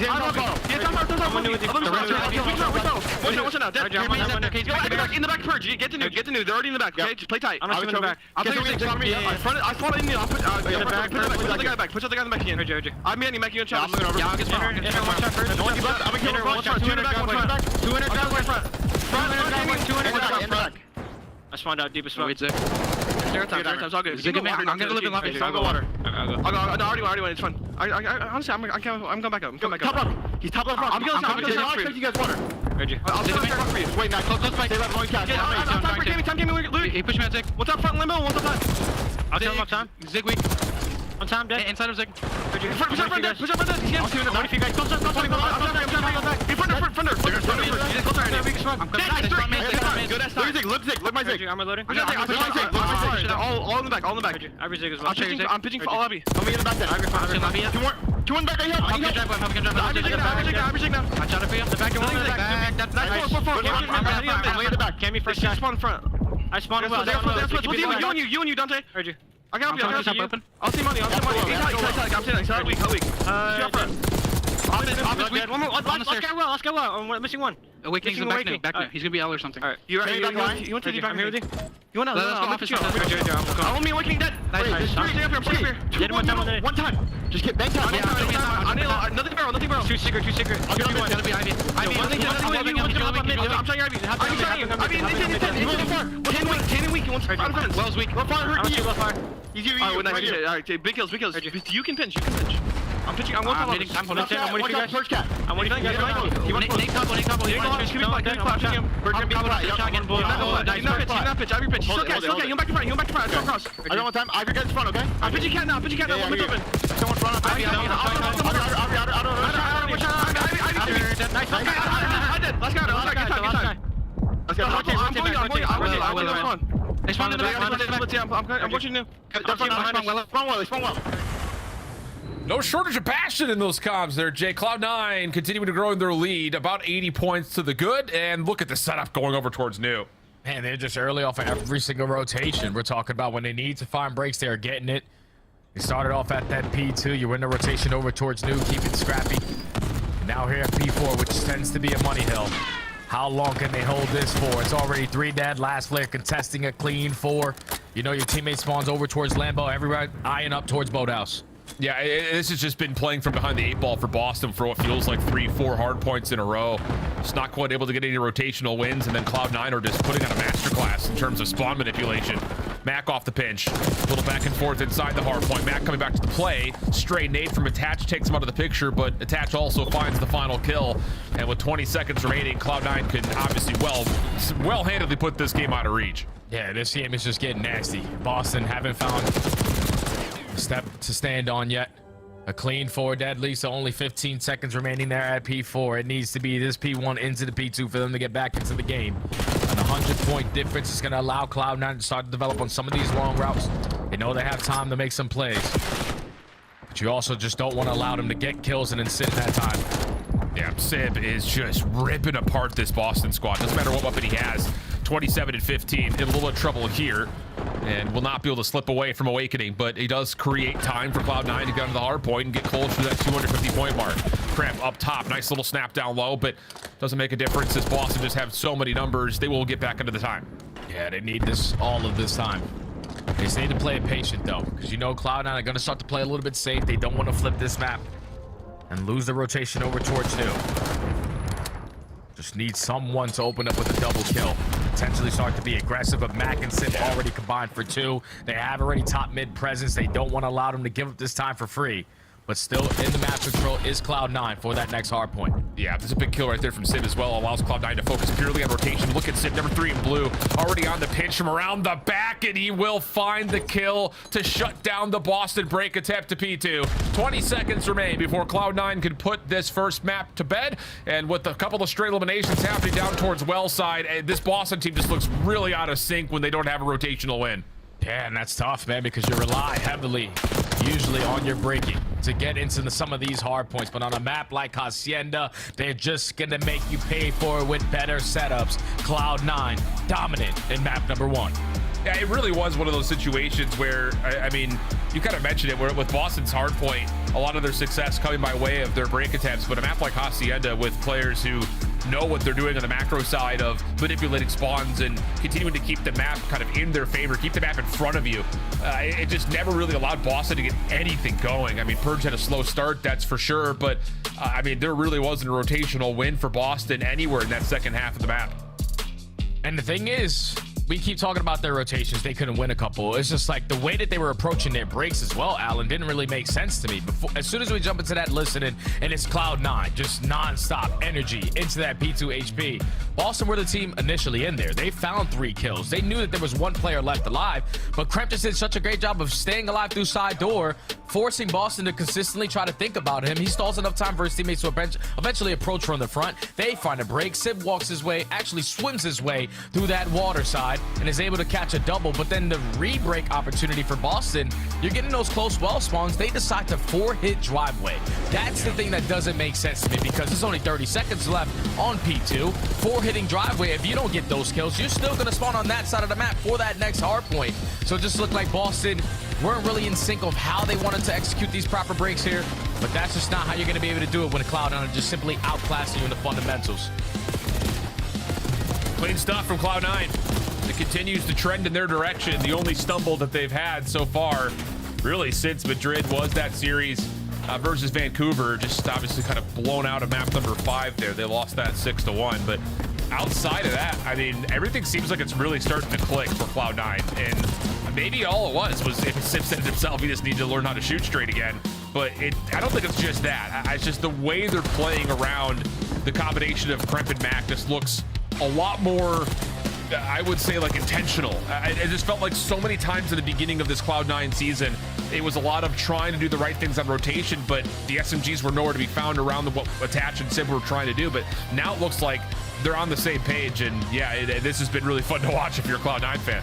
Hey, you could just tell by the entire map one. We're early off the rotations to all of these money hills. You had Boston still contesting at the end of P3 with about 20 seconds left. Attach said, okay, you guys can have that. You can take that final 15 to 20 seconds. I'm going to go to the money hill at P4 and set up properly, nice and early. And he was able to soak up almost 3 minutes in hill time. So Attach, you played that objective. The game gets a lot easier for everybody else.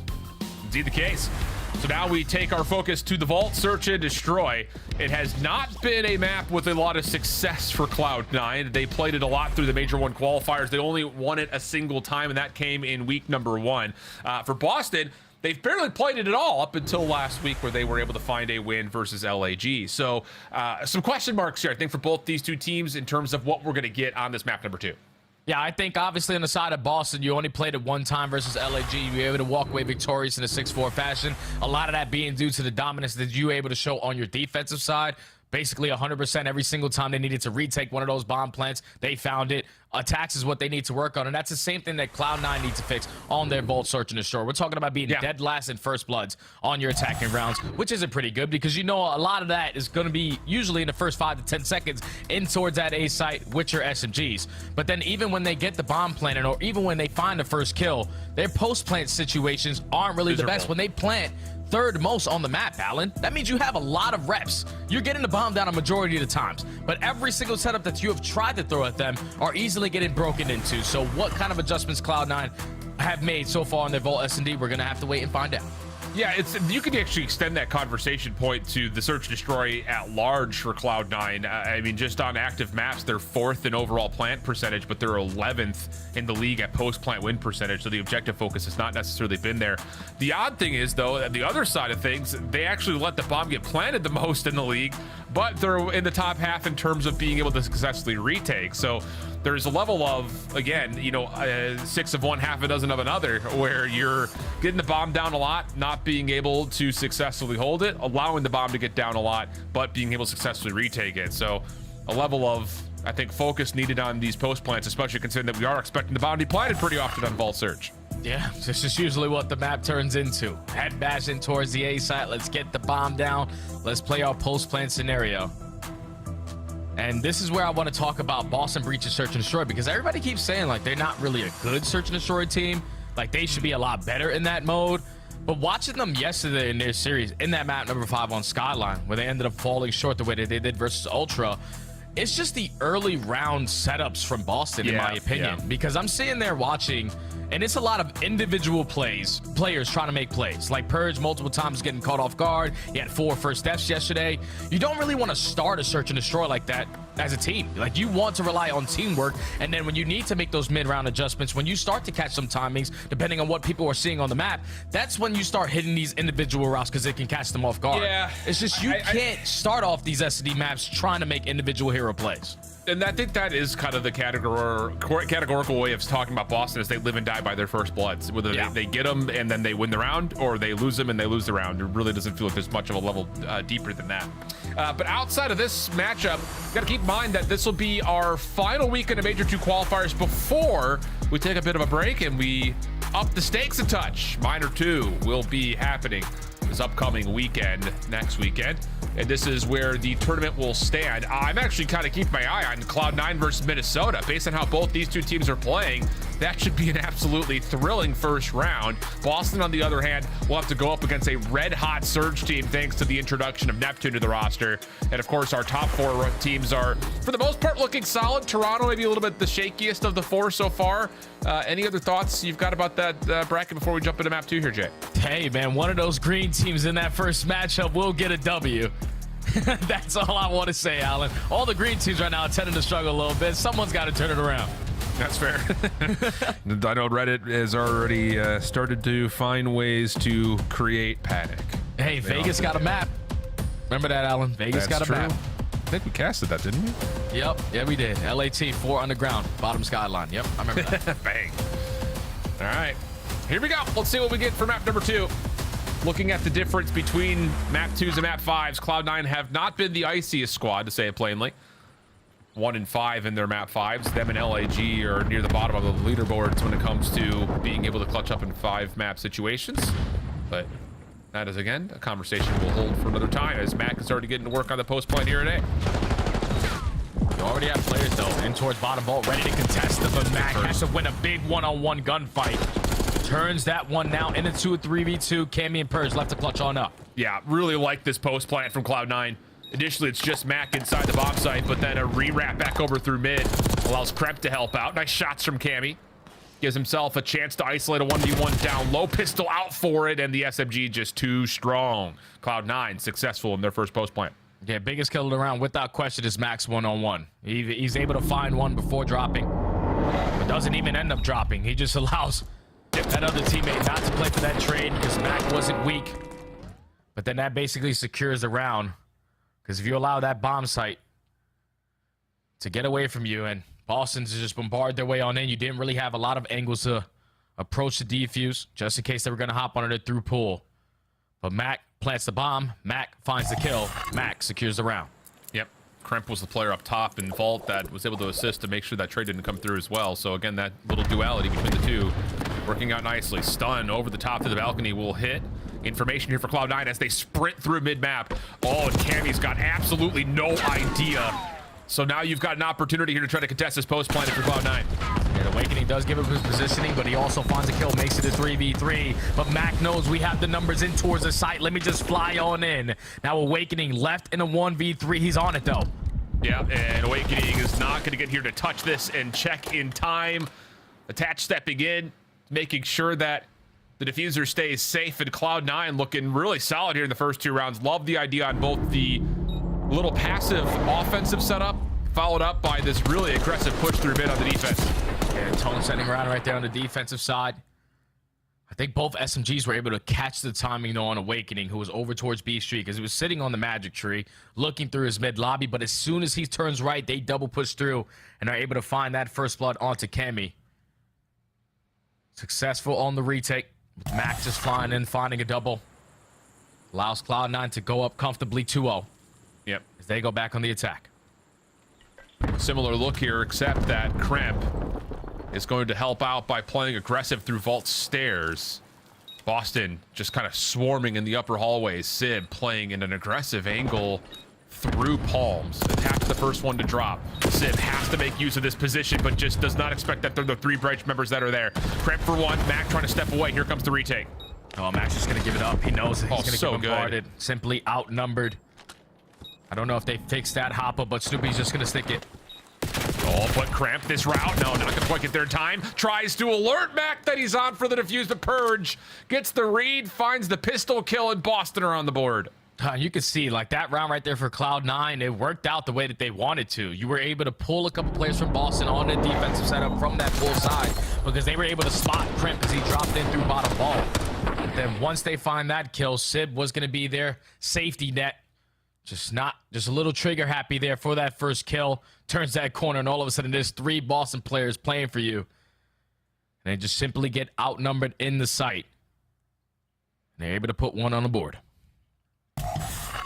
Yeah, just a lot for Sib to tackle through that backside palm. So Boston get away with their defensive setup. Now it's just down to can they find a response here on the attack.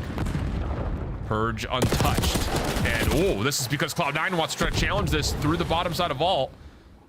Snoopy working with him, though. Wins out on the trades. And Awakening trying to get a little bit of a 1v1 here. Going to be overwhelmed from behind, and now that's going to turn into a 2v2. A little bit delayed on this plant as well for Boston. It's beautiful played right there from Cloud9 to isolate onto Awakening. And now they have the info. Okay, bomb goes down there. They're most likely double stacking in towards the site. So you're running around as an army of 2 trying to retake your way through pool. They're getting a lot of info. Okay, no one's outside. They got to be in. Yeah, they haven't seen Cammy yet, but I believe Sib may have just seen the butt of the rifle from Cammy. Attach, unfortunately, gets the shots in to take care of Sib, but on the transition, Attach clean with it, not allowing Cammy to reposition. And that'll turn into a 3rd round for Cloud9. Yeah, and it all starts with Sib flying in. Has that Jacko in hand. is able to find that first kill before Attach puts bullets in the backside. But then in a one-on-one, Cammy knows that eventually I probably have to take this chow here. Don't want to get bad timing, but by the time he commits it, Attach is able to pepper him up with a couple bullets, have him a little bit weak, switch to the pistol for the hot swap, and close out the round there for Cloud9. A 2v3 clutch allows them a 2-round advantage. Yep. See what Boston try to get this thing back into more level terms. Not going to go for the upper balcony play this time. Instead, it's going to be pretty much a 4-man stack here at mid. Kremp is the one watching up top. Mac has not tried to play in for a plant yet, and he's going to read that Boston were trying to contest this the whole way through. And now you start to wonder, what does Cloud9 have cooked to try to find some sort of an adaptation to this? Yeah, you can already see they are cooking up something on the overextension. They push their way through Pole. Gonna try to trap them over towards B side, but look at the positioning from Sib. He can line up a couple. Sure can. There's the first easily found. Doesn't expect a second initially, but Cloud9 still surround. Deal with every single member, and they already know where Awakening is. Bomb will start to be planted here at B, and Awakening, there's just no chance for this 1v4. Surely not. Hell no. Yeah, not at that B site. You have to kill all 4 players and try to find an angle to think about this defuse, but time is already getting away from him. The setup too strong there for Cloud9, and that is such a beautiful round there from C9, because it all starts with the info that Attach is able to get through bottom mid. All he's doing is, okay, there's a lot of attacks being invested here. I at least saw 2 players, so they're probably going to get aggressive through mid map, probably drop down in the vault. Once he gives that comm, he backs down all the way to B Street, watches the overextension. Everyone else gets the info that, okay, they're probably going to be really aggressive in the A side. That's why you had Max sitting out towards Pole. But then once they see, okay, there's 2 people inside, let's just push their base. And Sib is able to get behind enemy lines for that first blood. Everyone else just collapses. And Cloud9 starting to pull away now. Yeah, looking really clean. 4-1 the count. Up and over, right back into the site. Both SMGs here for Boston. Trophy system to support them as they get to work on the plant. Quick play over towards Pool, though, for the defense of Cloud9. They will take this position over. Trophy system also seen and deleted. A couple of toes tagged by Sib. Attach working with him at the crossfire, but he actually tried to commit on in. Mac trying to force the issue. He finds the first. Sib gets another. And now it's just down to where is Cammy. And he's playing poolside. Hopping for the defuse. No angle at it. Sib a couple of shots out. Cammy just trying to get the damage in, but the defuse is stuck the whole way, and Cloud9 are on 5. Like, is Cammy ever going to get active? Like, on the pinch or anything? He knows that there's nonstop pressure over towards Pool, but he just waits for all the action to go down, eventually for him to wrap back and try to assist his teammates. It's just too bad there's no teammates to try to help out. The angle of the bomb plant allows C9 to just simply stick it, watch over. You had Sib making sure no one was dropping in towards Vault. But then once you get the info, shoulder, stick the defuse, clean around right there from Cloud9 on the retake. It just feels like Cloud9 are getting such an easy read on Boston overall right now. Quick onto the plant once again, go Cloud9. Pretty default on this setup for Boston, and they will not be able to challenge this anytime soon. Gonna triple stack together on the attempt to reclaim the balconies, but Attach is already through. Cramp trying to slip away. No one's going to expect that. Attach is playing from this position, though. He's going to find the first. Has a chance to challenge the pool over here as well. Doesn't find the player behind him. So hold on. Boston have numbers, but Awakening just dealt with that range, and Attach actually slips away from the intended lead and takes care of Snoopy. Oh, mercy. Purge, last one left. 1v2, no way, no sir. 6-1 to Search. Cloud9 smoking Boston. Oh my God, like, I don't know what's going on so far with a couple of these middle of the pack teams so far in Major 2 qualifiers, but they have just found what they were looking for. Like the fact that C9 are making these adjustments the way that they did in Search and Destroy, because all I hear about when I talk about Cloud9 is, if Kremp is dead, he's not. If Kremp is dead, you're not going to win Search and Destroys. That guy does everything for the team. But everyone played a part in that map right there. Attach had his moments. Obviously, Pops 3 in that final round. I don't know why Snoopy took such a long route to try to locate where Attach was, to where you allow Attach to not only find another kill onto your teammates, but then also take care of you as well. They just simply outclassed them on this map. They gained the info early on, completely countered them in certain aspects, but I think you hit it on the head, Alan. They just were ready for everything that Boston were going to have thrown at them. But now Cloud9 up 2-0 in a dominant fashion. Wow. This has been electric from Cloud9. And, you know, we're starting to see not only what this means in terms of Civ being, you know, kind of more stable onto the roster, but this feels like the roster we would have expected from day number 1. And I think that leads to some very dangerous prospects as we continue into the minor and, of course, the rest of Major 2 qualifiers. But let's get the reactions from the desk, because this has been one-sided as hell. You got to win one, Boston. Before the minor, you got to win one map. I don't think you're coming back in this series. I'm not ruling it out, but Cloud9 is looking hot. And if you are an attached owner in fantasy, feeling good. Stock is at an all-time high. Yeah, he's doing it all. I mean, the guy had almost 3 minutes on that map. Number 1 goes off in the Search and Destroy. And that's a map that they desperately needed in Search and Destroy. Was this vault 1 and 4 coming into it? We know that Cloud9 have been working on all areas of their game. Yep. And as Jay mentioned, like, if it wasn't cramped, then nobody was doing anything. Everybody's so active on this one. When the information comes in, they know where to pounce. And you see Mac just dominating this bottom vault. Purge getting caught when they need to catch him. Like,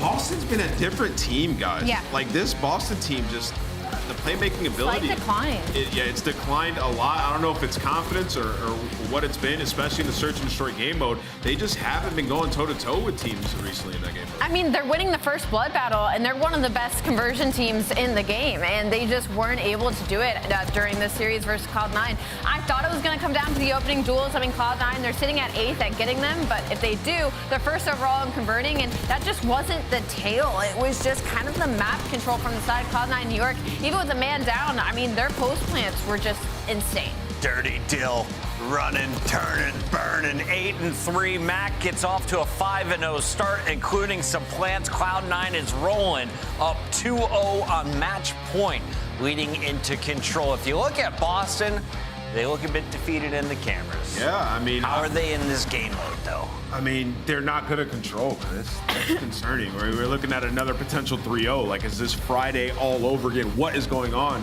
But yeah, for Cloud9, I mean, the league gets very interesting if this is the Cloud9 that we're going to see on a consistent basis, because they got a star-studded lineup. They start putting it together strategically, they're going to be a problem. Allie, you said Purge was going to drop the most kills in game 1. He had about 13 towards the end of the game. Is that the conclusion you're drawing today? It is not the conclusion I am drawing, but I am going to draw literally the break-off of this first hardpoint is the cleanest Hacienda break-off I have ever seen, and also set them up for so much success for the rest of this map. So let's hop right into it. We're going to open up this mini-map, and what works out so well here for Cloud9 is just the fact that they accidentally completely counter Boston here. So Cloud9, this is the absolute opening break. They're going to send everybody towards this right side of hallways. Boston Breach is going to mirror them on the other side. The difference here is that somebody instantly hops into the hill from the Cloud9 right here and gets a nade up into this top window. What does that do? It weakens all 3 of the Boston Breach players and allows the ARs on the top side of these hallways to get some of these kills. So I'm going to let this roll for just a second, because this is picture perfect. So it's going to be Mac. He gets in the hill, he gets some damage in the top 3 players, wins that opening blood, which allows his teammates not only the information of all of them being there, but to shut down and get a full 4 dead in the opening seconds of this hardpoint. And that's not it. They go on to do it a second time. So now we're going to stop again. Everybody's down the side of Boston Breach. Obviously, we're talking about professionals here. They understand how these spawns are going to work. Boston Breach is going to spawn out towards fences. Number 3, already set up for these kills. And number 1 is going to play this backup in case anybody spawns back here to try and hit what will be a pinch onto this P1. And they get a second wipe for the side of Cloud9. And not only does Cloud9 get 40 seconds off this opening P1, they then use their map pressure to push into the side of Lambo and win not only the second rotation, but the 3rd one over to fences as well. And with momentum like that, you're bound to win a hardpoint. Cloud9 with the positional advantage in a number of those gunfights as well. They use the headies pretty effectively. Yeah, he's pretty good. And Sip popped off that map, man. I mean, he's been saying, like, if as long as Attach plays in the hill, I'm going to fry. And that's exactly what he did. And I vividly remember being in the green room, me and Jay standing up like, Attach, you have 9 seconds in the hill, brother. You got to be in it. And if you know he's in the hill, you know he's not simply playing for kills. Everybody else can do their thing. It is simple at the end of the day. Hacienda. You're 4-9 across all Control maps, 30% win rate. I think we're going to a game 4. Boston, let's get weird. 4-9? You think they're going to a game 4? I don't know. It could happen. I don't know. It's feeling bad odds. I'm feeling it though. Double down. Do not take this guy. You're allowed to feel whatever you want to feel, Chris, and I don't mean that with any sort of pause. That's a pause right there. I got Jay Wheat there. What are we talking about? Jay, Hacienda Control. Let's get into that conversation before I get myself fired. Yeah, Hacienda Control, it should be a fun one, brother, because on one side, obviously, neither one of these squads really like to play it a lot. If you are C9, you had to start to add this to the map pool because of how bad you guys are at Vault. You're not going to get protocol every series. The good thing is you do have a couple reps on it. And the biggest thing that I look at with them on their Hacienda Control is the fact that they have a lot of objective focus. On the opposite side for Boston, they get outslayed on both the offenses and the defenses, and they don't really average a lot of segments to their name. So they're not giving themselves a lot of time to even work some of these plays. So they just probably are going to have to figure it out. It has to start with the killer. Yeah, I think that is part of it. Is we just need to see some signs of life right now because Boston's getting absolutely smoked. I just have not been able to do anything, like we talked about, kind of behind the 8-ball throughout the entirety of the Hacienda Hardpoint, and then never really holding a candle what Cloud9 was throwing at him in the search and destroy. So here we go. Boston starting off on offense. This would be a prime opportunity in time to just get the guns hot and just start finding some momentum. You already see the approach for Boston. You want to attack over towards Seeker. You want to try to be the aggressor. Start off initially over towards B, but Sid lines up a double frag. Sid lines up a 3-piece, and that's a clean 4 dead, all map control, and now you're trapped.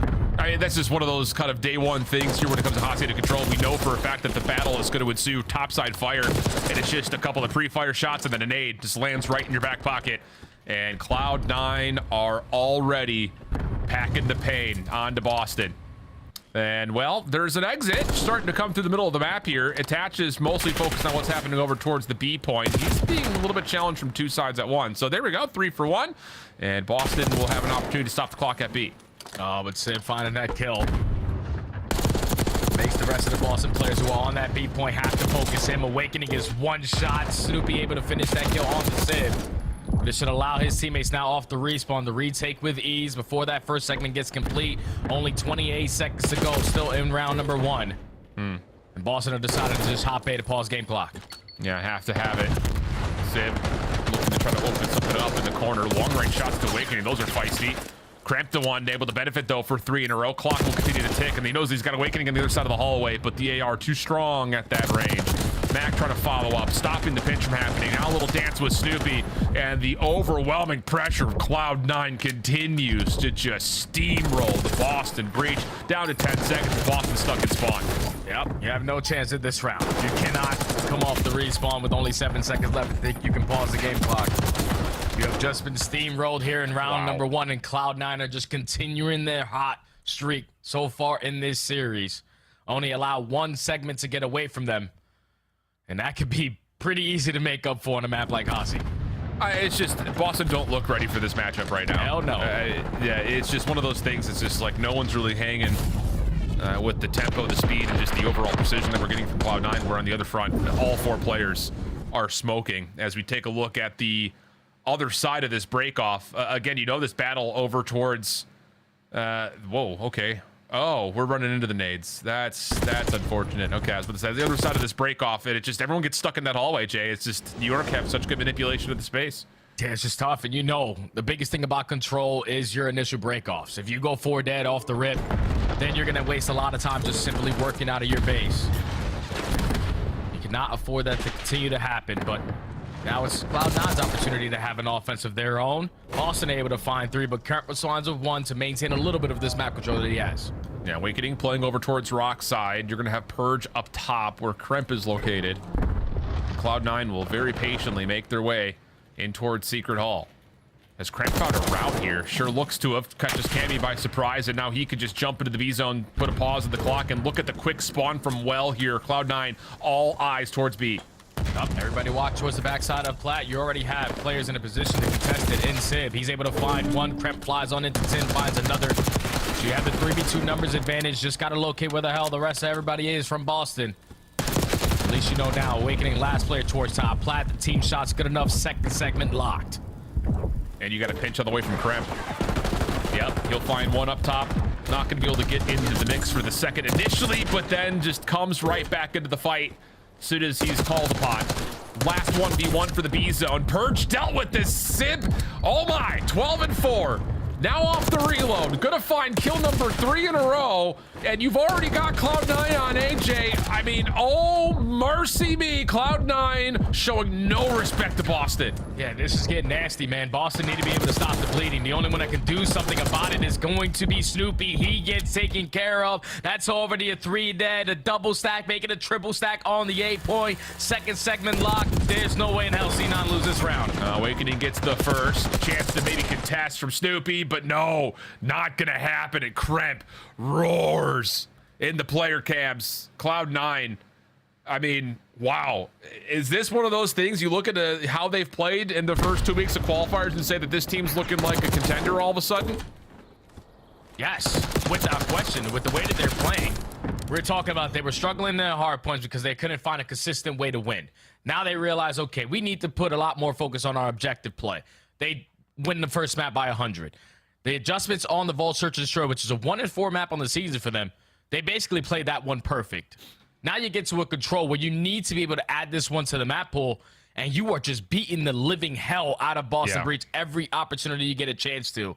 This is the Cloud9 we were expecting in the beginning of the season. Obviously, they go through a rough patch. You got people talking about players potentially getting dropped, but I'm happy that they stuck with this roster because these results are insane.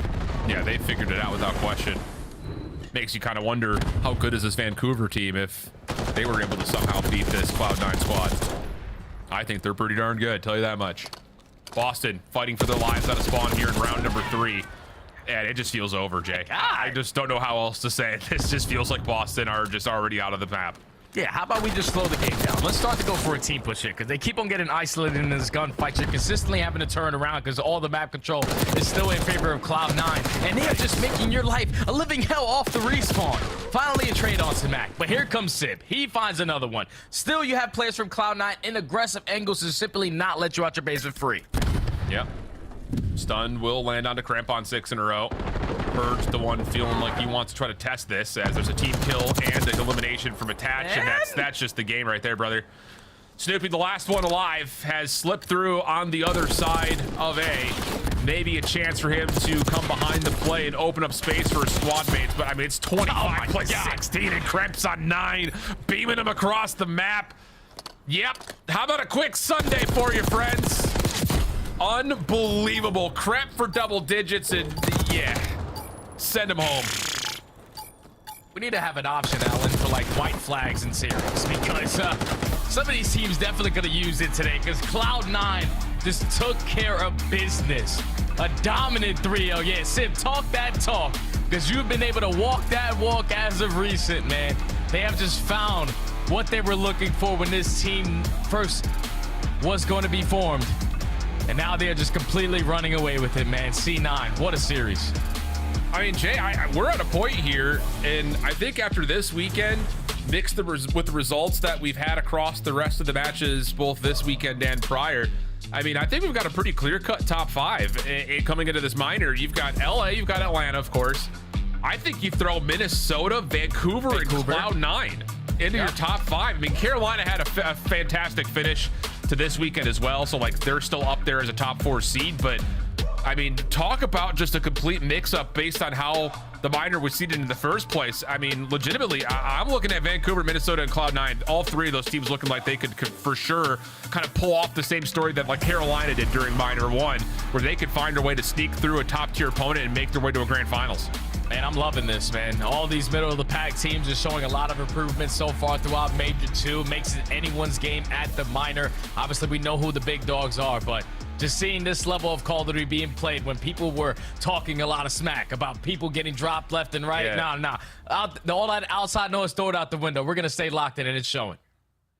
Clean hands. I just knocked over my microphone. Chris, desk, have fun. Go to a game 4 or go to dinner early. Let's eat, everybody. Boston folds in control 3 straight rounds, and we're back here just 5 minutes after talking halftime. Let's jump into the highlights, though, Al, as we revisit the domination. Sib with the grenade, setting the tone. A 3-piece in the first 3 seconds is not how you wanted to start it if you're Boston. We might as well just watch the whole map of the highlights because that's how long it literally lasted. This was unbelievable. I couldn't even believe in that final round, Snoopy, the lone man on a mission in the middle of the map, backtracking to spawn, like go stop a clock block or something, please. 3 players with single digits. That was just... Bro, what do you want him to do? His teammates had 6 kills, Ali. Do something. Bro, I feel like when Sim has a sub out, he's just absolutely having the competition. Guy, truly an insane flex. But yeah, I mean, this is like taking a shotgun to the face, dude. They just got blown back. There was nothing Boston could do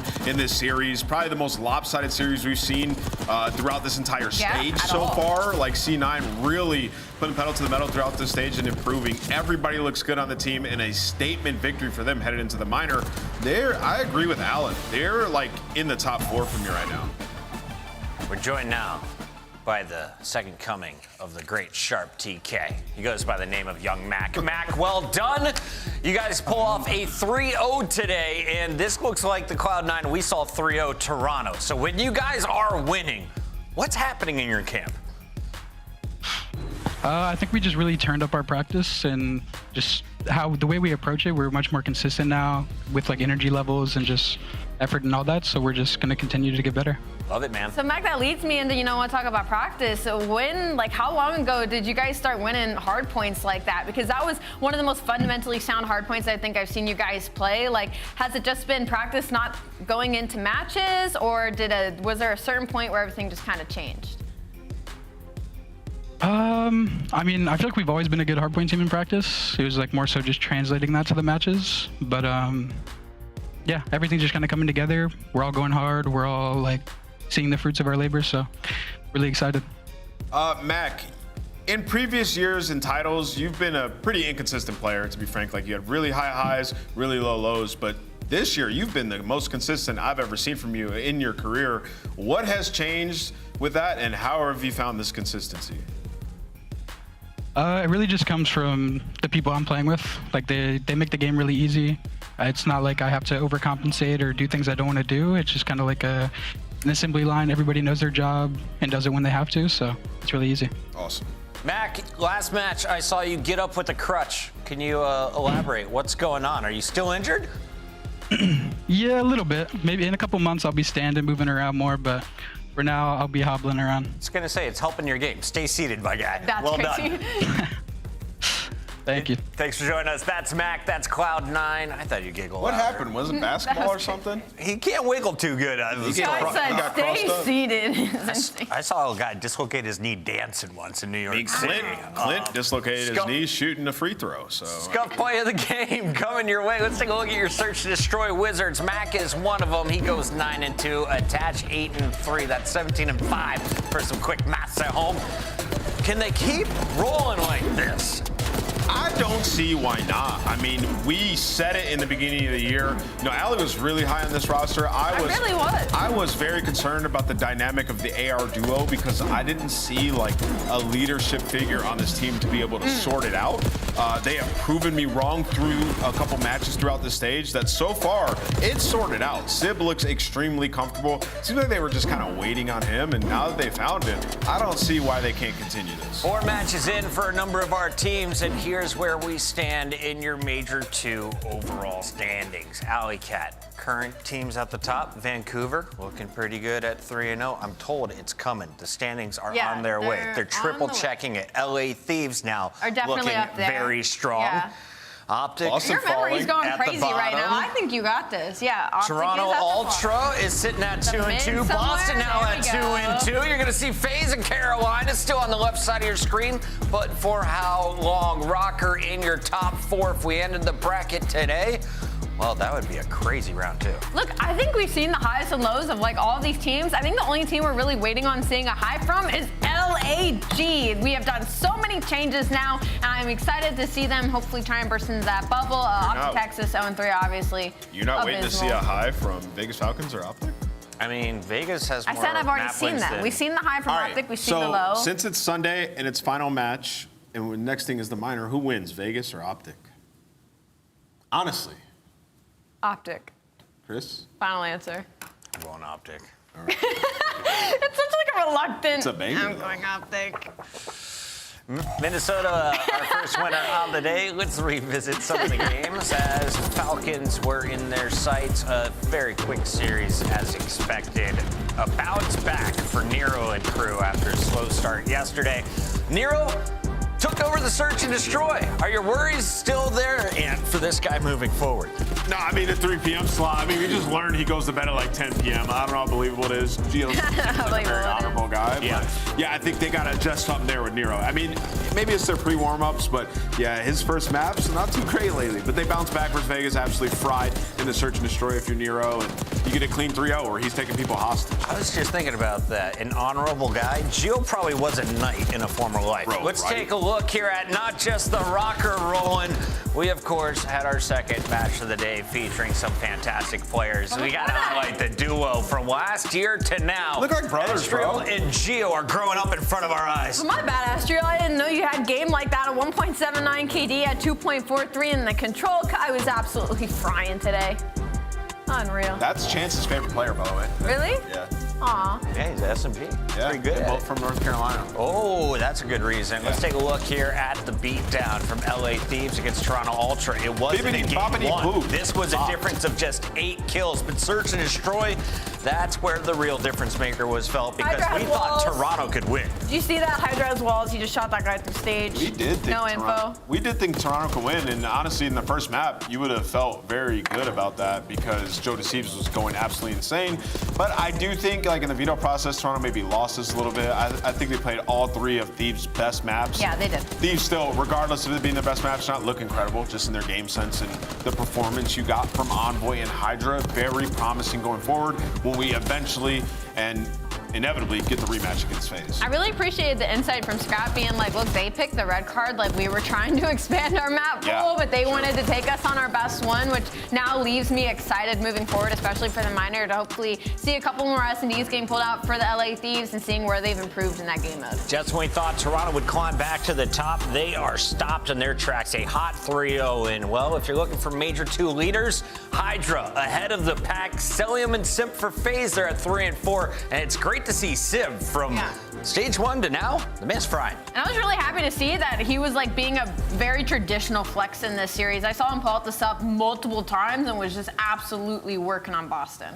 This year, we have something special for y'all. They're called minor tournaments. We throw them every 3rd week of the qualifiers. And this one is preceded from the Major 1 bracket. That ended with Optic versus Falcons in an opening round. But it's Breach versus Surge at the top of the bracket. That may be the closest fight. Is it that, or is it Miami versus LAG? I think Røkkr C9's yeah, closest. Røkkr C9. That's an absolute banger. That chunk of the bracket right there is pretty tough. Thieves will surely be tested by either one of those teams that advance. Thank you all for joining us live. We will see you next Friday as we kick off the minor tournament, February 28th. See you then. Goodbye.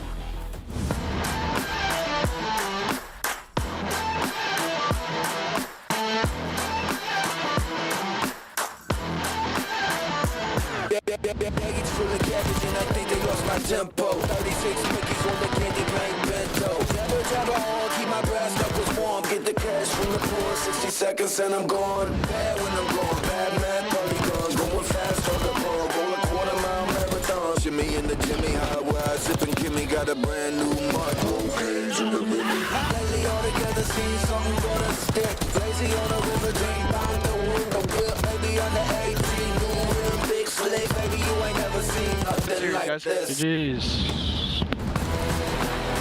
Nothing like this. Nothing like this. Nothing like this. Whoever ever think it gets better. Big chain called a Røkkr. I can feel it, I can feel the pressure. Break loose with the ratchet. Go through splash. Habit on 2 round patch it. Then my fuel injected savage. Lately all together, see something gonna stick. Lazy on a river, dream someone on my hip. Maybe on the 18, no rim, all switch. Baby, you ain't never seen nothing like this. Nothing like this. Nothing like this. Like this. Nothing like this. Nothing like this. Nothing like this. Nothing like this. Maybe you ain't never seen nothing like this. Nothing like this. Nothing like this. Baggage full of garbage and I think they lost my tempo. 36 Mickeys on the candy paint bento. Jabba jabba on, keep my breath. cash from the pawn. Nothing like this. Nothing like this. Nothing like this. Nothing like this. Baby, you ain't ever seen nothing like this.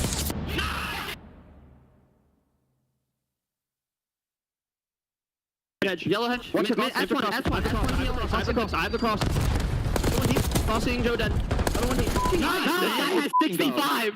So you have 60 for the outcome! Yo, Joe! Joe! What are you doing, Joe? That's a dog.